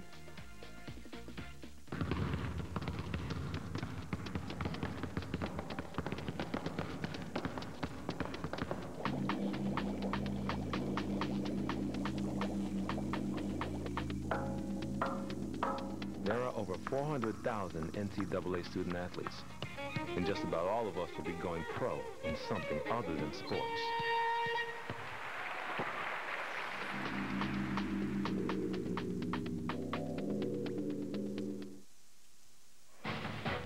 Coverage of the NCAA Division I Wrestling Championship continues on ESPNU, and ESPN is the greatest wrestlers in the nation battle for the top spot. The Division I Wrestling Championships presented on ESPN by Enterprise Rent-A-Car Saturday. Medal round coverage on ESPNU at 11 a.m. Eastern and finals coverage on ESPN at 7:30 Eastern. That's Saturday on the family of networks. Alongside Jeff Latnick and Tim Johnson, Quick Kesnick, Jordan Lean, I'm Todd Harris as we are into the 157s semifinals. It'll be J.P. O'Connor from Harvard taking on Steve Fittery of American University on one mat. In the other, it'll be Chase Pammy of Cal Poly, the senior. He'll be facing Justin Lister of Binghamton. He is a sophomore, a first-time NCAA qualifier. All right, what should we be looking for here, Tim? Let's talk first with J.P. O'Connor and the Fittery matchup top left. Contrasting style. The senior O'Connor is a monster on the mat, and yet Fittery, who was a two-time Division II runner-up at Shippensburg and then transferred, he's really strong on his feet, so it's really going to be an intriguing matchup. And Jeff, on the bottom right, we've got Chase Pammy and Justin Lister. What do you see here? I haven't seen a lot of Pammy this year, so I'm not sure exactly how this match is going to turn out. Lister's solid on his feet, and he's able to get out the bottom, which is big in a semifinal match. You want to have the opportunity to score on your feet. But there you go, Pammy right away with a takedown. Chase Pammy picking up the 2 points for the takedown, so he leads Justin Lister on the bottom right of your screen. Lister with the red ankle bands, Pammy with the green. Top left, the pace that J.P. O'Connor is setting with Steve Fittery. You better hope this one doesn't go into any extra time, because they are going to burn it up. Fittery, a Midlands champion, broke on the scene very impressively in Division I, winning the Midlands after, he said, being at Shippensburg. O'Connor was not an All-American last year. Actually, Pammy put him out of the meet, but he was a 2-time All-American. And look at this. He's got Fittery in trouble. There's no points yet. He gets 2. Back and points. Yes. Big move by O'Connor. And look at him. He's not rushing it. He's just holding it, milking it, try to tighten it up as he goes. J.P. O'Connor surging out in front of Steve Fittery, picking up the 2 for the takedown, and back points coming. Meanwhile, Justin Lister and Chase Pammy. Justin Lister doing something that's not been done before at Binghamton, becoming the first finalist for that school's program. If he can get past Chase Pammy. Pammy, an All-American last year. He finished 7th last year. Cal Poly. We talk about the West this morning. We talk about how the West has been won by Boise State and Oregon State, and the programs are going up with that Iowa influence. Randall, Zaleski, Lenny Zaleski, Jimmy Zaleski, now Mark Perry at Cal Poly along with John Azevedo.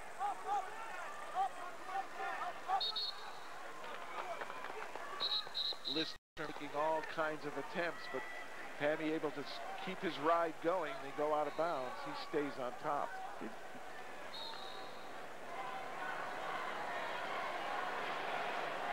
So first period matches, J.P. O'Connor, Steve Fittery, top left of your screen. Bottom right is Justin Lister of Binghamton and Chase Pammy of Cal Poly. As J.P. O'Connor now on top, 5-1 as we send it down to Quick Kesnick and Jordan Lee.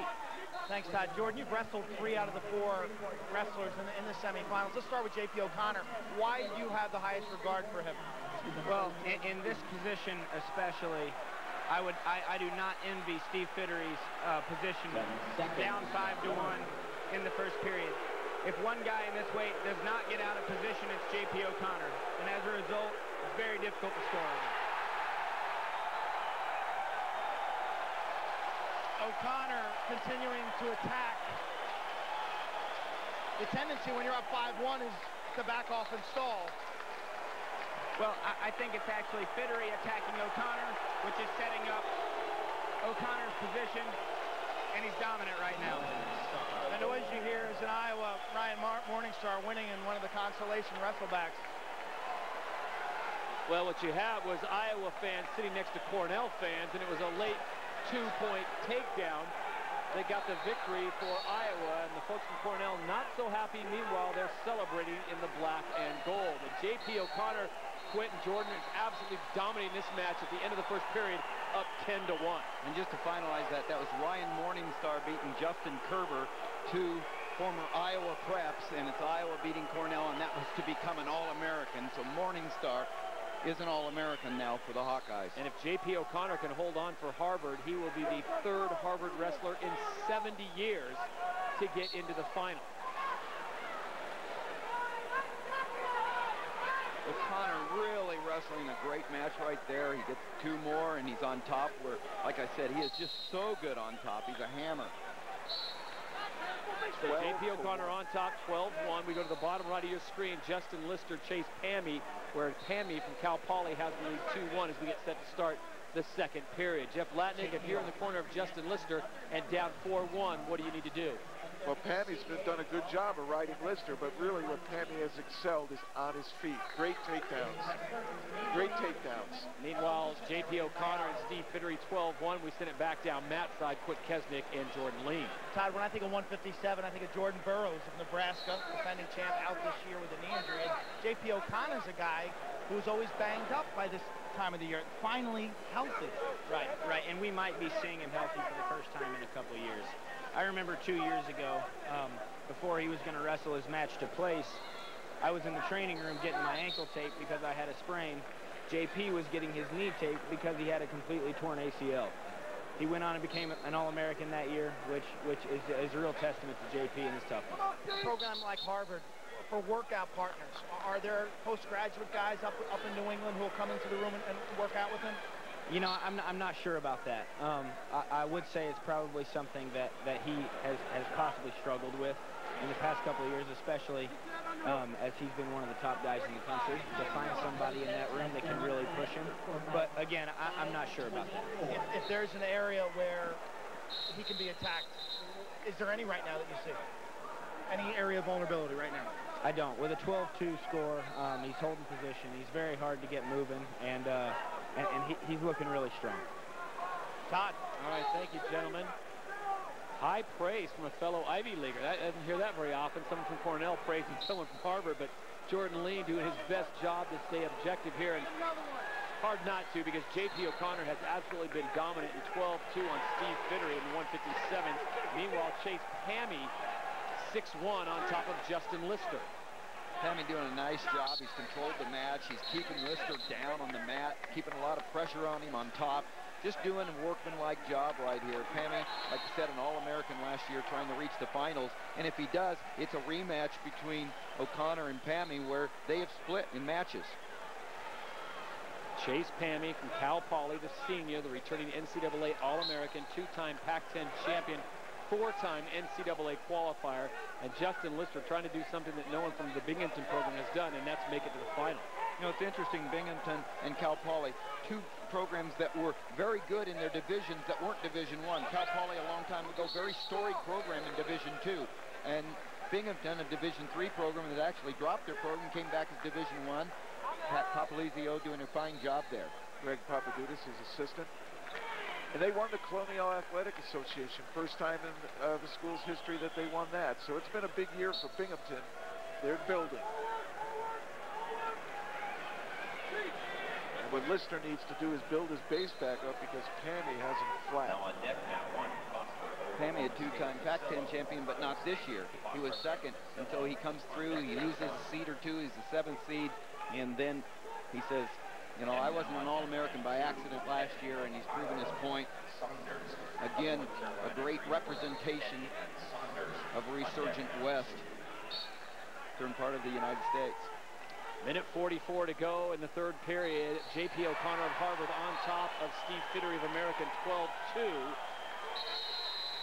And another point for O'Connor for the escape. Back on the bottom right of your screen, Justin Lister of Binghamton now trails Chase Pammy of Cal Poly 8-2 as they get fit to start the third period.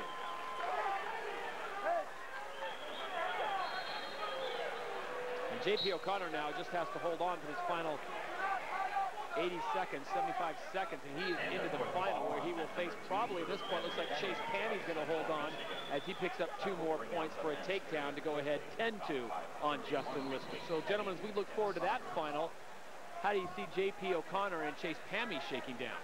Well, like you said, last year, Pammy put him out of this tournament. The only time he wasn't an All-American. But he returned to favor this year, won 5-4. It's going to be tight. I think the big battle will be on the feet. Who's going to win the takedown war? J.P. O'Connor under a minute to go, 52 seconds to be exact. He has a 13-2 lead on Steve Fittery in the 157 semifinal number 1. Justin Lister in need of some points in a hurry as he's down to the final 75 seconds against Chase Pammy of Cal Poly, trailing 10-2.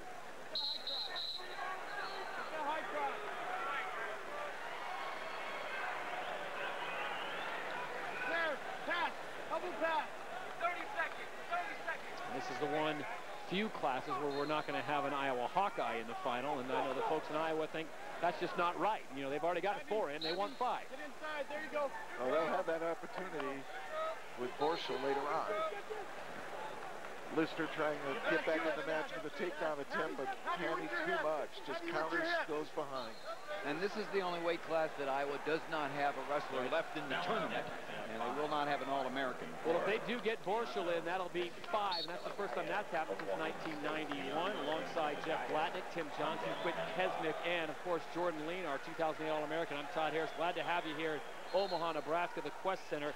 These are the Division I National Championships as J.P. O'Connor gets the victory easily over Steve Fittery. As we watch the final 30 seconds tick away, Chase Pammy looks like he is on a collision course now with J.P. O'Connor of Harvard, just running out the time here, leading 12-5 over Justin Lister of Binghamton.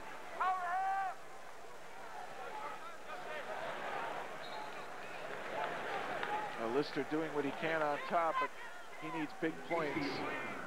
He's just not going to get him against Pammy. Pammy can stall here.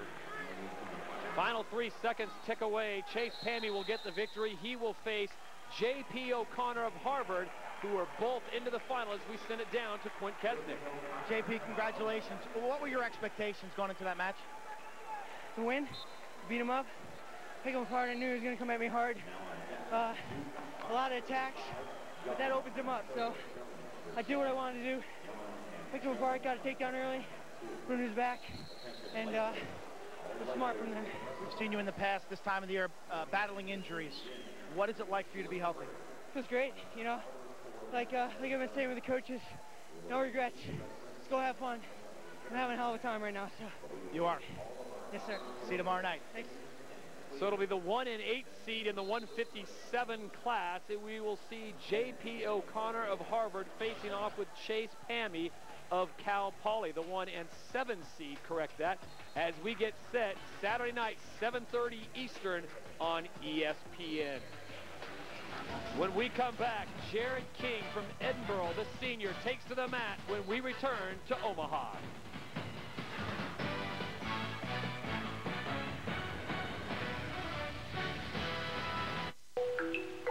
How can rice production in India affect wheat output in the U.S., the shipping industry in Norway, and the rubber industry in South America? At T. Rowe Price, we understand the connections of a complex global economy. It's just one reason over 75% of our mutual funds beat their 10-year Lipper average.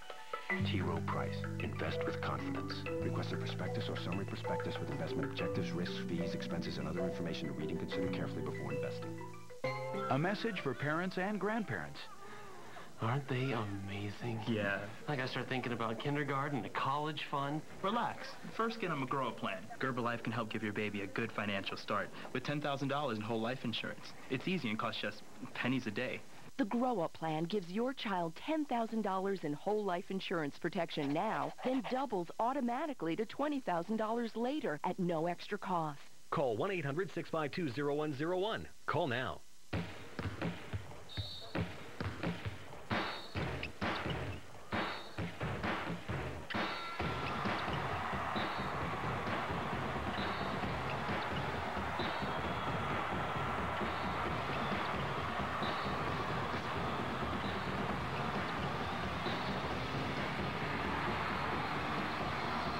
NCAA Women's Basketball Championship begins tomorrow, presented on ESPN by Capital One.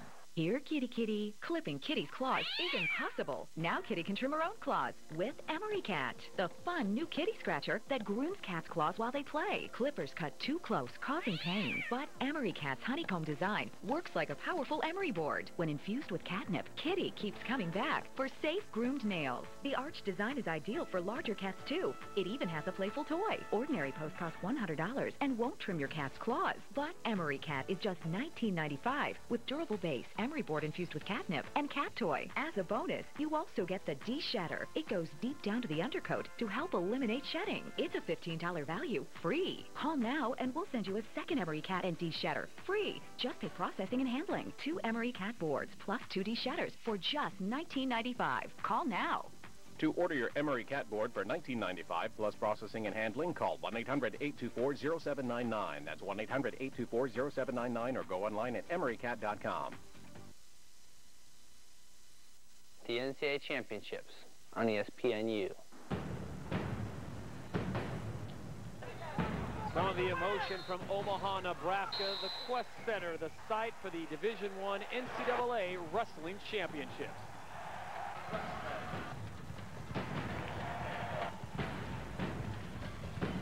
All-Americans on display tonight in Omaha, but they are looking to take the next step, and that is into the final in a possible national championship.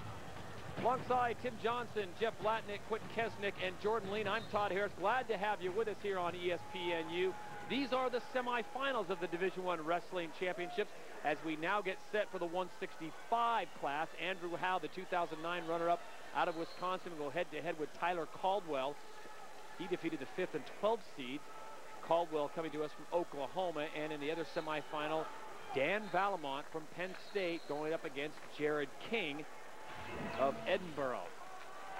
The defending NCAA champion Jared King on the right will be wearing the red ankle bands. Dan Valamont of Penn State will be wearing the green. And in the top left, it'll be Andrew Howe in the red. Tyler Caldwell will be wearing the maroon. Tyler Caldwell, a true freshman, one of 6 freshmen in the semifinals tonight. And that's where Howe was last year, a freshman, making the finals, almost winning, and it could be that Jared King and Howe meet again. That's what the finals were last year. King has beaten Valamont twice by 1 point this year. That would be the rematch that Paul would be looking for with the 1 and 2 seed. Dan Valamont out of Penn State has looked very good in this tournament, as has Tyler Caldwell from Oklahoma.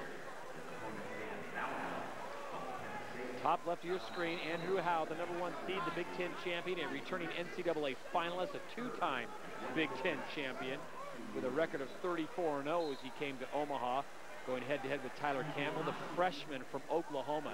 How about that? You get to the semifinals, and your coach says, all right, the good news is you're in the semis, you're an All-American. The bad news is you get the Big Ten champion and the finalist from last year, Andrew Howe. Yeah, Howe, great double leg. If I were Terry, I would do the Oklahoma style there. You see him, he's locking him up, he's slowing him down a little bit, and he's getting back towards the edge where you can, use the out of bounds as a defensive weapon. So it's a smart tactic. On the bottom right of your screen, Jared King, the #2 seed, and Dan Valamont. Jared King is the defending NCAA champion as a senior. Dan Valamont of Penn State, also a senior, a 4-time NCAA qualifier. And with that, we send it down to Quentin Kesnick and Jordan Lee. Jared King on the edge right here, showing his flexibility. This is unbelievable. I mean, this is as good as wrestling gets right here. You've got a big, strong stud hitting a split on the side of the mat. I mean, this is good wrestling. Valamont's going to pull him in. Got to be patient. Nothing yet. Wow. Wow, unbelievable. Unbelievable. 2 guys with, as you were telling me earlier, very similar styles. What can make the difference? It's who gets the best opening and makes the most of their opportunity. You've got 2 guys that both shoot standard side high crotches. They're both about the same height, the same width, the same style. You're watching 2 guys who are almost clones of each other.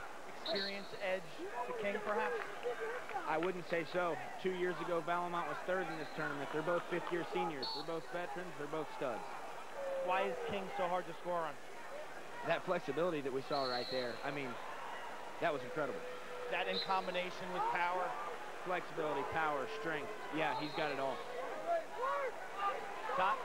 All right, thank you, gentlemen. Jared King drawing even with Dan Valamont. Meanwhile, Andrew Howe on top of Tyler Caldwell, 2-0 by way of a takedown as they go under a minute in the first period, and it's Andrew Howe who's building up the riding time. Andrew Howe is so predictable, and yet nobody can stop him. He got in classic Andrew Howe style, got in fast, got in a single leg, covered and got the 2 points, gets ahead, getting the riding time. He's having a tremendous tournament. Usually he doesn't win by more than 1 or 2 points. He's won by major decision. He's had some huge wins so far in this tournament. He is on. He wants to be undefeated and a national champion. Since losing last year in overtime, that's been his only goal. Final 6 seconds on the bottom right of your screen, the first period. Jared King, the defending national champion. Dan Valamont of Penn State, under the guidance of Cale Sanderson, the 4-time NCAA champion, and now head coach at Penn State. And why is Cale Sanderson right there in the tunnel? It's because Troy Letters is now on the staff, and Troy Letters wrestles with Valamont every day. He's the assistant coach in the corner calling the plays there. One important note, Howe has been warned for stalling. He had the leg up in the air, trying to return him. He did not make an attempt to return as they went out of bounds. The ref hit him with the warning. So if Andrew Howe, who is up 2-0 on the top left of your screen on Tyler Campbell, and Jared King, Jared King, who is even with Valamont, meet again, it'll be a rematch of last year, and now it's King picking up a point on the escape. Howe's got to return him. Valamont, a great story. He was 157 2 years ago. Now he bumped up in the middle of the year. That's so tough to do. Last year he bumped up to 165. He didn't become an All-American, but he's legitimized his weight increase on All-American again this year, going to be a finalist. Great young man, already graduated.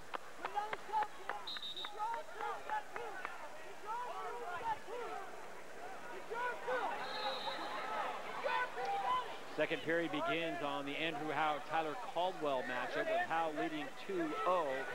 Howe taking the top position, green choice, and he'll take bottom.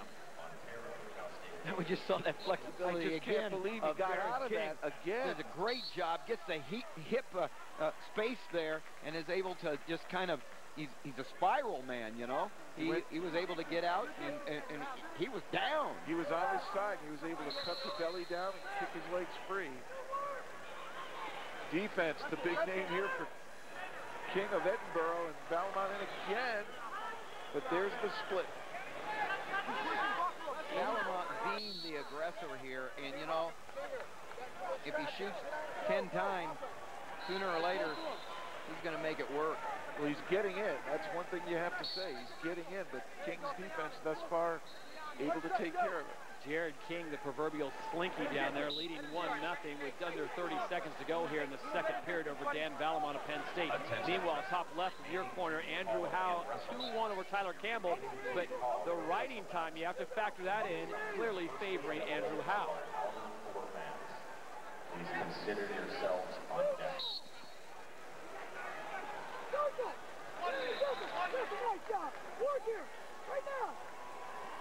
Jared King, Dan Valamont, under 10 seconds now here in the second period, so it looks like they will go to the third period 1-0 with Jared King on top, and we'll send it down now to Quint and Jordan.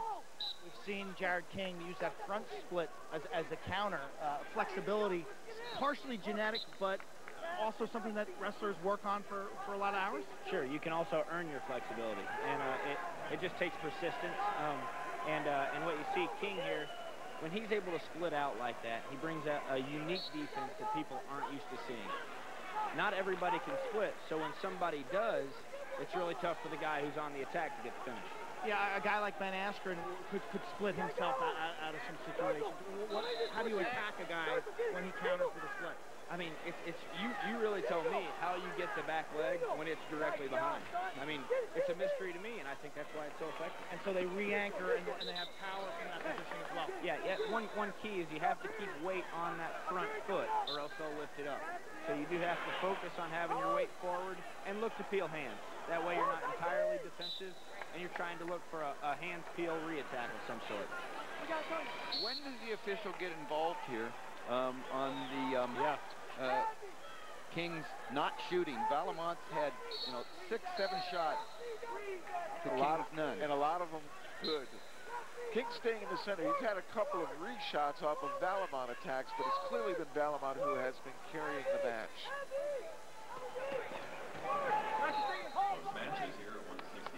Two very close matches as we go under a minute on the bottom right of your screen. Jared King, the defending champion. Dan Valamon all even at 1.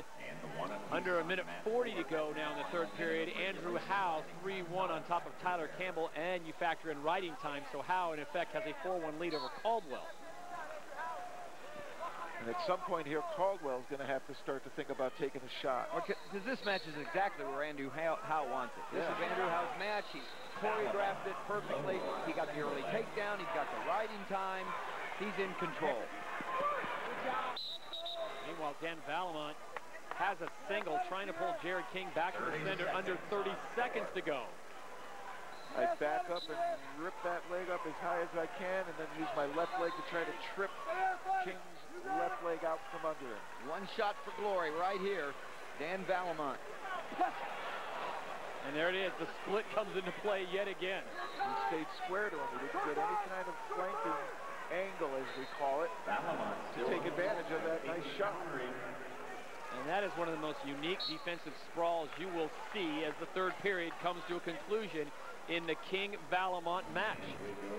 The shot right here, and what Jeff was talking about, he wasn't able to find the angle. He was going straight on, and that just played into the splits of King. As Jordan Lean pointed out, if the leg goes straight behind you, there's no way you're going to get a hook into it. Nothing to grab. There's that reshot attempt by King again off of Valamon attempt. So it's sudden victory in the bottom right. Jared King, the defending champion, all even with Dan Valamon of Penn State. Meanwhile, still 21 seconds to go, but Andrew Howe clearly in control of this one, 3-1, and with the riding time up 4-1. Just needs to ride out this last 20 seconds against Tyler Caldwell from Oklahoma. We were talking about it early. Right now, Valamon has not come close to getting taken down. He's got to stay patient. Patience will win for Valamon here, and he's in a good position here. Well, split again. My goodness. So Andrew Howe gets the victory over Tyler Caldwell, so he is into the final, and we will bring you full screen with Jared King and Dan Valamon. He gets the two. He hooked up the head and the arm at the head and the leg at the same time. Got the two. He wins. He's in the finals. Talking about Dan Valamon, Penn State. Dan Valamon in the closing seconds of sudden victory gets the win over the defending champion Jared King, who seems absolutely stunned, the senior from Edinburgh. He was treading on thin ice. Valamon had lots of opportunities to go ahead and score, and he finally got one. A big showing for Penn State and Cale Sanderson's club. Look at this one more time. There's grabbing the head, and as they go out of bounds. And it was the chin that gave the official the nod to give him the 2 points. Yeah, once you get him down to the shoulder and elbow. Dan Valamon is standing by with our Quint Kesnick. Dan, congratulations. What happened on that last takedown? I was able to finish a little bit faster than I was on the first few, and I was able to finish right on the edge there. What was it like when he would go to that split? Many times you were in deep, but he went to that front split. It's very difficult to finish in there. Obviously, you gotta finish, get to your finish right away, and like I did on my last one there. That's all you can do, really, finish quick. Dan, there's been a lot of talk about Cale Sanderson, now the head coach of Penn State. Where have you seen him impact you as a wrestler the most? Really just his outlook on the whole sport in general. I mean, he's mentally really strengthened everybody on the team, really things he tells us as a group and everything. How has he strengthened your mental game? Just makes me believe I can beat anybody in the country. So far, so good. Yep, so far. See you tomorrow night. Hey, Dan, we're going to go this way. And congratulations to Valamon as he is into the final in the 165 division. As we take a look at the bracket, it'll be Valamon of Penn State taking on Andrew Howe of Wisconsin. Should be a great one tomorrow night, 7:30 Eastern on ESPN. When we come back, we bump up to the 174s. Mac Lunas keeps the perfect record intact. Does he do it when we come back?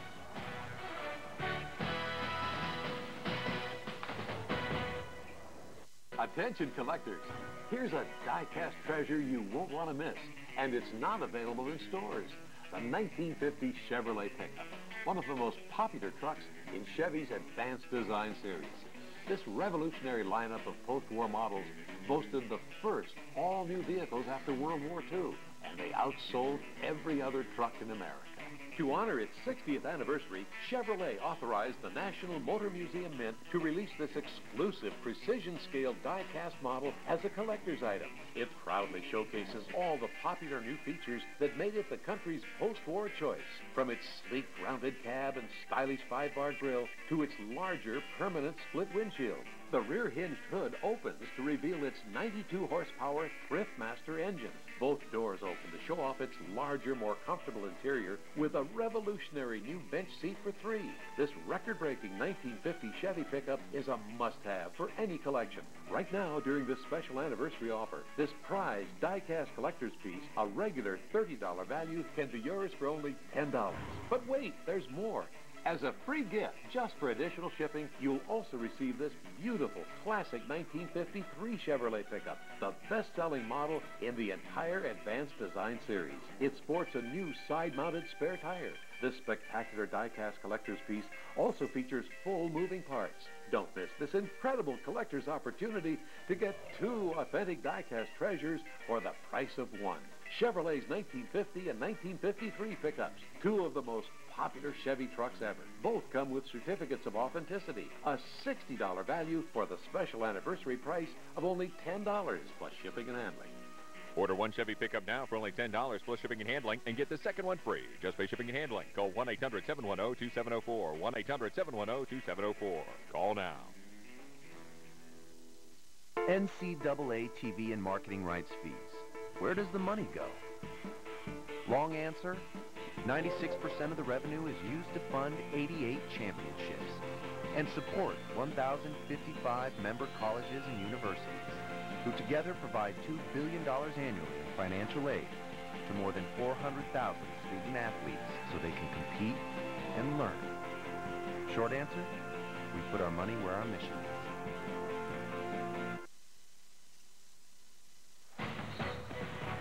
Coverage of the NCAA Wrestling Championships continues tomorrow at 11 a.m. Eastern with the medal round. Make sure to catch all the action on ESPNU HD. And for more information on NCAA Wrestling Championships, go to NCAA.com, the official online home for all 88 NCAA championships. Here in Omaha, Nebraska, team standings through the 165s. Iowa clearly out in front. Cornell, though, making some noise in second. Then it's Ohio State and Iowa State now in the top 4. Oklahoma State and Oklahoma running 8 and 7 respectively. As we are set now for semifinals in 174. And Mac Lunas, the #1 seed, 5-0 versus the top 10 this season. He'll be taking on Stephen Dwyer out of Nebraska. Senior taking on a junior. And in the semifinal number 2 is Chris Henrich of Virginia. 18 straight wins, taking on Iowa's Jay Borschel, the 2008 runner-up. And Iowa looking to go 5 for 5 into the final event. So Henrich and Borschel on the bottom right of your screen. Top left, it'll be Cornell's Mac Lunas taking on Stephen Dwyer of Nebraska. Lunas beat Dwyer earlier in the year 5-3. Close match, semi-15 finals. Borschel and Henrich have not met this season. Jay Borschel, the Big Ten champion, a 3-time NCAA qualifier with a record of 33-0 coming into this tournament. Chris Henrich, the ACC champion, a 2-time ACC champion with a 33-2 record coming into Omaha. Borschel coming back from a disappointing NCAAs last year. 2 years ago he was 3rd. Last year he didn't place, and he falls behind early right here with a takedown by Henrich. Might give up back points, and he is. And it makes the large contingent of fans clad in yellow and black a little bit nervous as Chris Henrich jumps out to the early lead on Jay Borschel. So 3 on top of the 2 seed. Bottom right of your screen is Henrich now up 5-0 with under 2 minutes to go. 5-2 now. Borschel gets the reversal. 5-2, Henrich on top of Borschel. Meanwhile, Mac Lunas and Cornell dead even with Stephen Dwyer of Nebraska. Well, Dwyer's got his work cut out for him because Lunas has not been taken down this year. So for him to really score a takedown is doing something no one else this season could. Let's go Matt's side. Mac Lunas, Stephen Dwyer, Quint Kesnick, and Jordan Lean have the action down there. Todd, Jeff just referred to the fact that Mac Lunas has not given up an offensive point all season long. You train with him occasionally, Jordan. Why is his defense so exceptional? Well, his defense is exceptional, I think, because any time that you attack him, his mind is looking to score.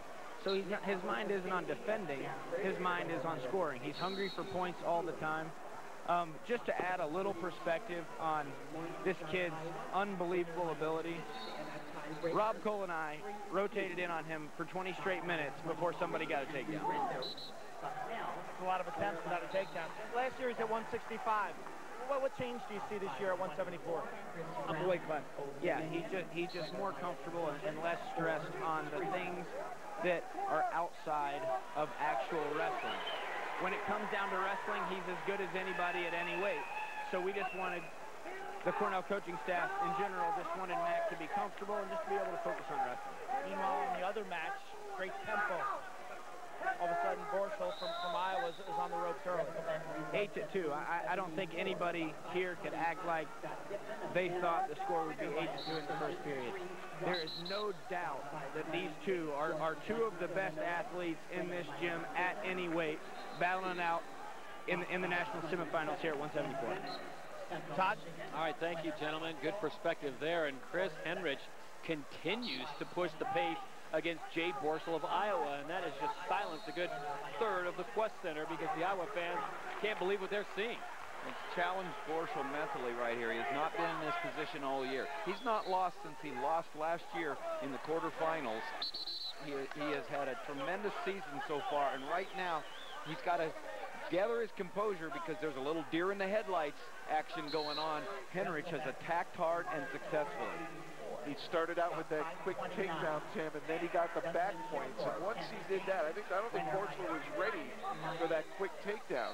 Now Borschel has to turn it on, and the more he attacks, the more openings he leaves for the counterattack by Henrich.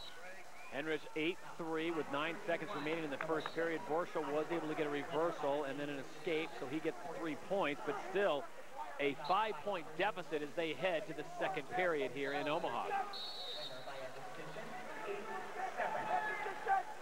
And it's a big opening period for Henrich of Virginia. Top left of your screen, final 10 seconds in this one. The first period, the #1 seed, Mac Lunas of Cornell. Stephen Dwyer still scoreless with just 2 seconds now on the clock.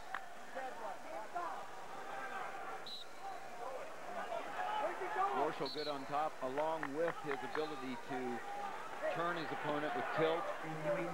Right now, Henrich will be hard to turn with an 8 lead, and he gets out. Great job by Henrich. He came to wrestle. Green to first, Stephen Dwyer. So Cornell will take the down position as we send it back down to Quentin Jordan. Jordan, I want to ask you, what's the mindset in a national semifinal where all of a sudden you look up at the scoreboard and you're down 5 or 6 points in the second period? Well, I'll tell you, there's nobody in here who's comfortable down 6 points in the second period. But if you were going to pick a team that's good from behind, it's the Iowa Hawkeyes. And so you can never count the Hawkeyes out, and in this case, you can definitely not count Jay Borschel out. And if you're the leading wrestler, wrestling against the Hawkeye, you know they're coming after you. What's going through your mind in that case? It actually kind of weighs on you. It sometimes makes you more tired to hold the lead. And so it's kind of heavy lies the crown right now for Chris Henrich because he holds this lead. Toenail not going to give him the points. You're gonna hear the crowd get involved.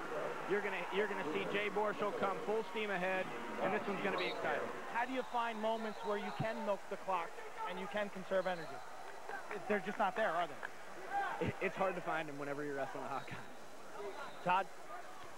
Said well, Jordan Lane. Whenever you wrestle a Hawkeye, those moments hard to find because Jay Borschel, the #2 seed, is going to come hard.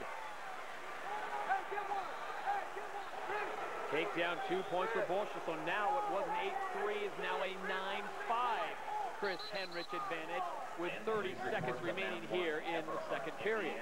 Erickson of Iowa, Everhart and Erickson.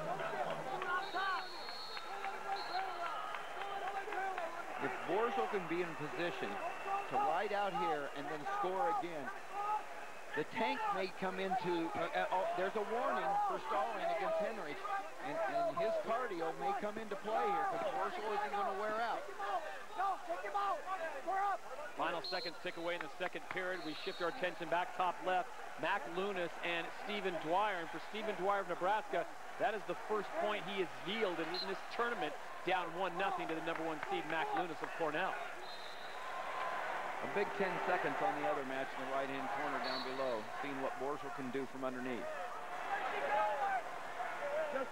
Borschel needs back push. There's no way he's going to be able to play a takedown game and get that many takedowns to make up a 4-point lead. Under 2 minutes possibly in the third period here. Jay Borschel of Iowa trying to make it 5 for 5 into the finals. But he is in a precarious situation right now as a caution comes by way of Chris Heinrich on the false start. Henrich, from Virginia leads 9-5. You talk about being defensive and protecting that 4-point lead. But Tim, can he be too defensive against the Hawkeyes? Well, he can, and there's the 1-point escape. He's in a great shape. Henrich just has to stay on his game. He's trying to become only the 3rd finalist for Virginia, coached by Steve Garland, who was one of them. 9-6 now, Henrich. Was 8-3, now 9-6, a 3-point advantage with 1:33 to go, the bottom right of your screen.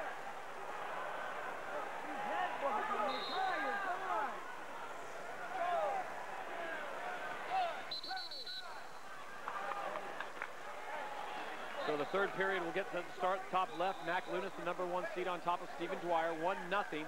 Shift our attention, though, back to the bottom, and it'll be Chris Henrich with a 9-6 lead on Jay Borschel of Iowa.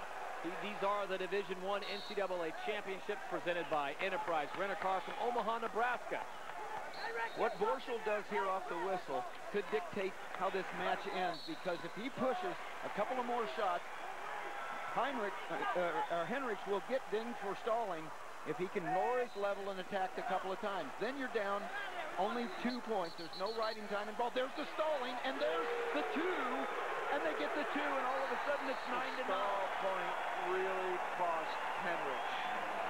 A second warning cost Henrich a point, and Jay Borschel has come back from 8-3. And look at the riding time. 17 seconds with 47 seconds. If he rides him out, he wins. He wins. Borschel's in a position, a ride out to win. What a comeback. That stall point was crucial. So Chris Henrich of Virginia on the bottom right of your screen has to go back to what got him that 8-3 lead, but with 35 seconds to go, riding time not a factor. This one looks like it could go to sudden victory. But if he rides him out, if Jay Borschel can ride him out, he's going to get a point. Or if Henrich gets called for stalling again underneath. Which it looks like he's going to get. I mean, he's not doing a thing down there. Borschel doing a great job. Heavy hips, heavy on the body to keep the head down. And he's got the wrist trap, the cross wrist ride right there. Borschel is going to win, and it's going to be 5 for 5. And the point for ride time, and Borschel comes back, was down 8-3 to Chris Henrich of Virginia, and comes all the way back to win it 10-9. And the Hawks are 5 for 5. The Bumblebees are buzzing at the Qwest.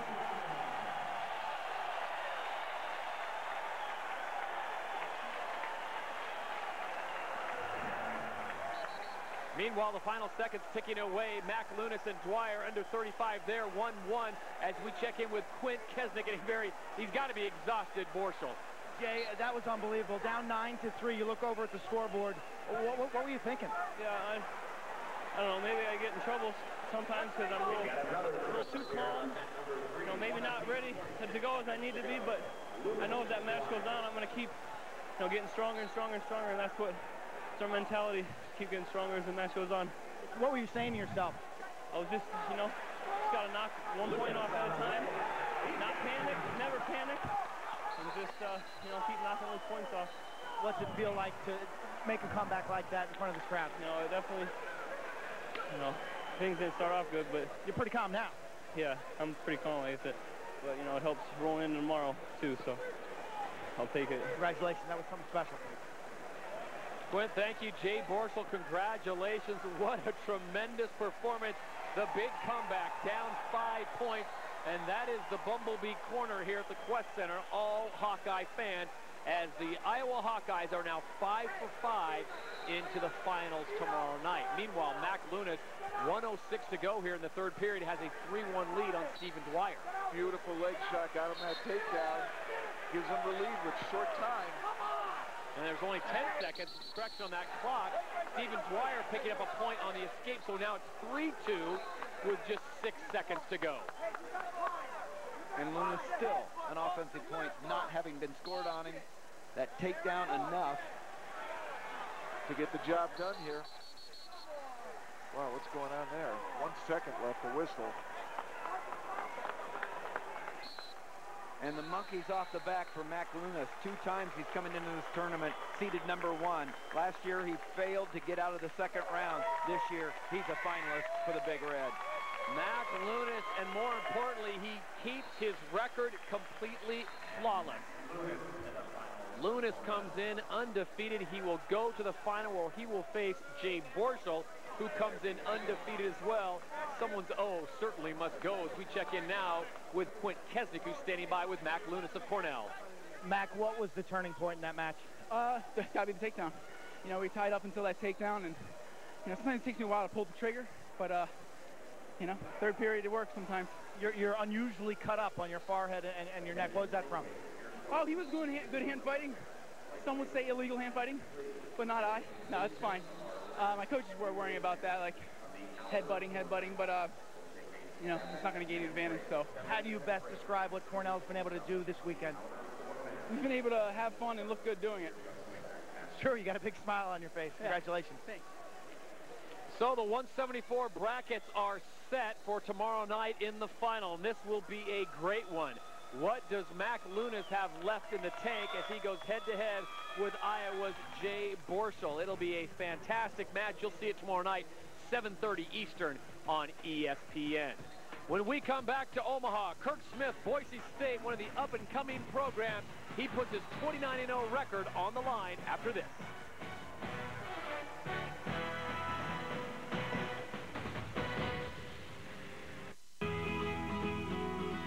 Are you ready for the max? Are you ready for the max? We're always ready for the max. Yes! I'm ready for the max. Take your car to the max with quality Conoco gasoline. It's specially formulated to help clean fuel injectors in just 5 tanks to help reduce emissions and maximize mileage. Are you ready for the max? Are you ready for the max? Help maximize your mileage with Conoco. Take it to the max. I love to draw, you know, it's really inspiring to me. I was always able to draw pretty well, but was missing, you know, a good structural foundation, and that's what Art Instruction Schools found for me. Art Instruction Schools has been successfully training artists since 1914. You'll learn at your own pace in the comfort and privacy of your home. So if you'd like to become a better artist, take the first step. Call this number for your art test. There's no obligation. You must be 18 years or older to call. The man changed the sport of hockey. So when he came here to Sports Center, well, we had to expect some changes here, too. Coming up on Sports Center, we break down the playoff picture. Change! Let's go! To the NBA, Suns and Blazers. A triple overtime. You guys stink. Change! They didn't call him a very good one. He's the great one. He knows what works. Communicate. Rely on each other. Be unselfish, all right? Change. Here we go. Katie, make sure those S's are crisp. Never enough room in your closet? Introducing Wonder Hanger for triple the closet space. Place up to 1, 2, 3, 4, 5 garments in the open slots. Lift and release. Jackets, shirts, pants. No more crowded mess. Wonder Hanger is guaranteed to triple your closet space for neat, wrinkle-free, perfectly organized clothes. Neatly organize your purses. The open mouth design fits wood, metal, or plastic. Wonder Hanger can support 20 pounds, strong enough for heavy coats. Now get 5 Wonder Hangers, 2 amazing Bend-A-Hangers. Bend them up so silky tops won't slip. Bend them down to eliminate shoulder bumps. And get the stick-up light for instant closet lighting free. You get it all, just $9.99. Now, double your order. Get a second set free. Just pay separate processing and handling. That's 10 Wonder Hangers, 4 Bend-A-Hangers, and 2 stick-up lights. A $50 value, just $9.99.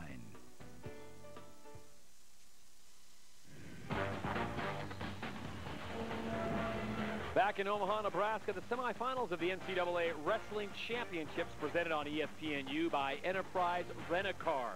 As we welcome you inside the Qwest Center. We want to remind you coverage of men's college lacrosse continues on ESPNU, and Syracuse faces Johns Hopkins. Old Spice Lacrosse on ESPNU and ESPNU HD. That's Saturday at 8 Eastern. If you look at the team standings here in the Division I Wrestling Championships, Iowa continues to lead through the 174 class, 117. Cornell sits in second place, and Ohio State sits in third. And with that number, they are, Iowa Hawkeyes, the 2010 national champions for the third straight year. So the machine just continues to roll, and head coach Tom Brands and his staff are to be congratulated there, but there is work to be done. Because for the Hawkeyes, just winning the team national championships, one thing, they won the individual championships that go with it. And remember, Iowa put 6 finalists into the finals in 1991. This year, they've got 5. All right, here's your setup in the 184 class. Kirk Smith out of Boise State taking on Michael Cannon of American. Kirk Smith wearing the red ankle bands and Michael Cannon the green. And on the bottom right of your screen, Joe LeBlanc out of Wyoming wearing the red ankle bands, and Max Askren out of Missouri in the green. Max Askren, the younger brother of Ben Askren, the 2-time national champion out of Missouri. And Max had a very good role in the quarterfinals. So this would be a great one. Askren of Missouri and LeBlanc of Wyoming, bottom right corner. Of course, Askren down from 197. He was a semifinalist last year at the upper weight. He's cut down to 184. His opportunity to get in the finals for the first time and kind of legitimize the high expectations coming into his college career. He was seeded #1 as a freshman and did not become an All-American. Had a good career, but to get to the finals would top it off for him. Well, he told our Quint Kesnick that he had a heart-to-heart with his older brother Ben, and when Quint pushed him on it, saying, "What did he tell you?" He said, "We talked about wrestling." And I can only imagine what that conversation entailed. Kirk Smith of Boise State on the top left, the #1 seed, going head-to-head with Michael Cannon of American. As we go Matt's side, Quint Kesnick and Jordan Lean. Michael Cannon's an interesting story, bumping up a weight class in 3 consecutive years. Yeah, 3 years ago he was at 165, and then last year at 74, this year at 84. I think what you can see is that he has the strength to go with the big guys, but he's gained speed. As he gets bigger, the guys get slower, and so he really uses speed to his advantage, and he's a lot of fun to watch. He's awful long. This is a situation where these 2 wrestlers, one's from American, Washington, D.C., the other in Boise, regardless of whether they've met this year or not. How much scouting goes into a match like this? Are you watching tape? Absolutely. Everybody's got their own taste for what they like to look for when they're scouting. We've got Askren getting pinned over here. Wow, that's 2 funksters getting pinned right there. But back to the tape. Oh, goodness. Back to watching tape, I remember looking for tendencies, lead leg, best shot, first move on bottom, first move on top, and didn't look into it too much further. Some guys like to not even know anything about the guy that they're wrestling and just do what they do. In Askren's case, you mentioned earlier, Todd did upstairs about him being the #1 seed here, bowing out early, and him today admitting in his discussion with his brother that they talked about fear and choking, and Max kind of getting over that mental hurdle of this event. Sure. I mean, it's definitely not always the best wrestlers that win. Sometimes it's what's going on upstairs, in their head, and fear is a huge part of this game. When you're out there by yourself, it's vulnerable. You're vulnerable, and that's when fear sets in. And so getting comfortable with those fears, talking about those fears, it's a great thing to do, and no surprise that it came from his wise older brother. Do you zero in? Do you focus in on what's at stake and the amount of time and work and your goals to be a national champion, or do you try to kind of block that out and worry about some of the other little details? Sure. You want to toss the hindrances aside and focus on something easy to focus on. Maybe it's keeping my hand down. Maybe it's looking for my attack, getting my tie up. Whatever that is, you keep it simple. You toss the hindrances aside and try to give yourself a chance to react and wrestle like you've trained to do. Todd, back upstairs. All right, thank you, Quint. Jordan Lim, the 2008 national champion, joining us here on ESPNU's coverage of the Division I National Championship. So, gentlemen, we look at Kirk Smith, the #1 seed, and Michael Cannon, all tied up at 0 into the second period, and a 5-4 very entertaining matchup with Joe LeBlanc of Wyoming and Max Askren of Missouri. Cannon and Smith have traded advantage. Smith good on his feet. Cannon got out of the first period with a 0-0 score. Cannon's very tough on top. Smith comes right out and gets his escape. Very intriguing matchup right there. Meanwhile, Jeff Blatnick on the bottom right of our screen, Joe Blatnick and Max Askren, two near falls there early going as Joe LeBlanc and Max Askren go at it, Wyoming and Missouri respectively.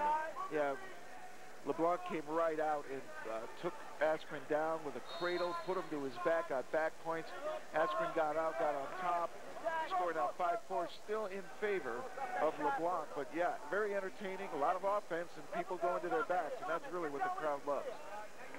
You look at these four, and you kind of have the next generation of coaches. With Boise State, Greg Randall. You got Mark Cody at American. There's 2 points for Kirk Smith, and now advantage Smith because he loves to be able to execute on his feet. Then in the right-hand corner down below, Max Askren, Brian Smith doing such a good job of building the program in Missouri. And at Joe LeBlanc, Mark Branch out of Oklahoma State, 4-time finalist, NCAA champion, doing a great job at Wyoming. See if I can get those names right this time. The 7th seed, Joe LeBlanc of Wyoming, 5 points. Max Askren of Missouri, 5 points, all even in the second period. LeBlanc has more wins at 184 than any other wrestler at his weight class. And look at that. Talk about execution. 2 more points for Joe LeBlanc on the takedown, so he goes up 7-5, under a minute to go in the second period. Bottom right against Max Askren of Missouri. Top left, 3-1, Kirk Smith on top of Americans Michael Cannon. And he's scoring both of them. That was a mistake. And he hits 3 points. Well, 3 points for the near fall, so Kirk Smith's lead goes up to 8-1 over Michael Cannon.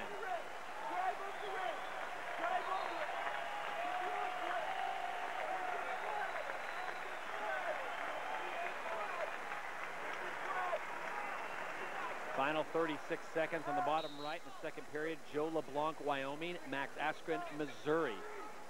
These are the 184-pound semifinals. Meanwhile, Kirk Smith is surging ahead 3-1 as they get set to start the third period in the top left of your screen. Break wrestling officials and wrestlers who will begin at 8:23 by the arena clock. Will begin at 8:23 by the arena clock on our outdoor mat with the matches that have been assigned.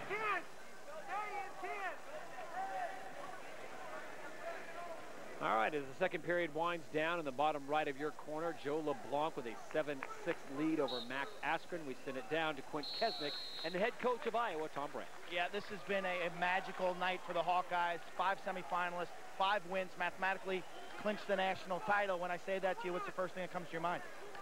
Earned it. We earned it. It's not over. We got individual titles. We talk about individual titles. That's priority. Team title takes care of itself. You put 5 in the finals, more than likely you're going to have a team title. It's wrapped up on Friday night. That's the idea. We have a photo from last year's team title, and not many smiles. Well, you look at, 4.5-point spread, and we had to scrap hard in the consolation side. And now we're talking about 5 on the championship side and it being Saturday nighters. And that's what's important. And last year there wasn't a lot of Saturday nighters, and the one Saturday nighter we had, we got to eat back there now, and we got to turn that around. So keep a good thing going. There were some exciting moments tonight. What's one that stands out for you? They all stand out. I'll tell you what, Borschel, keep wrestling. Keep wrestling. Do what you do best, and that's doing offense and pressure, and that's what happened. Dan Dennis come a long way because he gets a little bit over-aggressive, but he put pressure on without making those mistakes. A lot of them. I mean, Ryan Morningstar win this match, a last-second reversal. A lot of them, but it's not over. We got a lot of wrestling to go. Actually, we got consolation bouts coming up here tonight, and we got a lot of wrestling to do tomorrow. So still hungry. Congratulations, Coach. 3 in a row for Iowa. And that is quite an accomplishment, but maybe that's why the program, guys, is so well taken care of, because the national championship, the team aspect, clinching on Friday, is not good enough for them. It's about producing, and he expects his wrestlers to do offense and constantly pressure the opponent, and that is been the Iowa trademark from game on. Well, Greg Randall's going to get a finalist in Boise State in Kirk Smith, but it's all tied up virtually over with Askren and LeBlanc as the riding time builds up.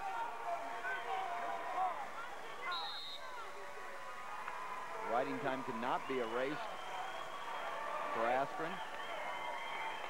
Well, no, the score says 7-6.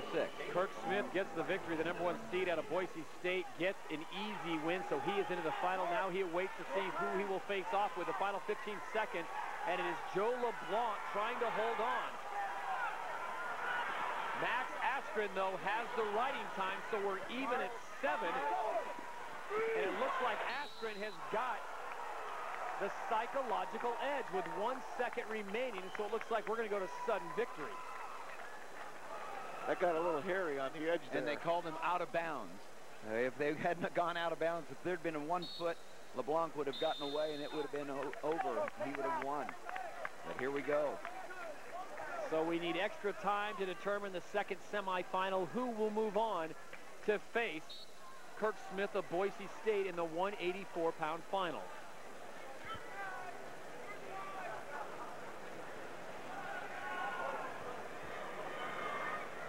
Well, Joe LeBlanc started fast for Wyoming, had a 4-point advantage. Max Askren has come back hard, though, and that riding time really pays off because he was 7-6. Adding the point gives him 7, and he shoots quickly on LeBlanc. Not a real good shot, but able to get to his feet. That's good now. And he's able to settle in. He's going to get the 2. And he joins his brother. The Askrens have 2 finalists now in the family. His brother, of course, Ben, 2-time NCAA champion. Well, he took what was a bad shot on his chest, arms extended, and somehow found a way to suck him in and get to his feet. Beautiful double finish. Max Askren gets the come-from-behind victory, the senior over Joe LeBlanc, the sophomore from Wyoming. An impressive run for him, so the talk from his brother Ben certainly paying off, and there was no choking there. There was no missing out or panicking because he did exactly what he had to do. Got behind and decided he's going to fight his way back to a victory. And now Max Askren joins our Quint Kesnick mat side. Max, that's as big of a smile as we've ever seen from you. Yeah, I can't take it. Sorry, I can't think I'm missing it. No. Yeah, it was a good win. A big flurry early in that match. Man, I knew I had the reversal. I knew he locked up the cradle. I wasn't planning on being in trouble that long. When it came out, he bailed out and went safe, which was smart. You see me do it earlier. Yeah. What was the difference maker in the end? I don't know. I went and got after it. I wasn't going to stop. I haven't stopped all tournament, and I don't plan on it after this. See you tomorrow night. Not going to stop. All right, thank you, Quint. Congratulations to Max. As Tim pointed out, he joins his brother now as a finalist, and here was the replay. This was the big takedown in sudden victory. Well, he was stretched out underneath, but he was able to pull in his opponent there, get his hips underneath, and complete it. And there they are, hugging each other, Ben and Max. The brothers Askren getting it done here, and it will be Kirk Smith, the #1 seed out of Boise State, taking on the 6th seed Max Askren tomorrow night on ESPN 7:30 in the 184 class. Should be a great one. A great night for the Askren family. Can Max complete the journey and get it done and, like his brother Ben, become a national champion? It'll play out tomorrow night on ESPN. We're back with the 197s after this. National powers collide in prime time. Stephen Keel leads Syracuse's high-octane attack against #8 Johns Hopkins in a Blue Jay squad looking to right the ship and knock off #3 Qwest. The action begins Saturday at 8 on ESPNU. Red Ninja Assassin now with movies on demand.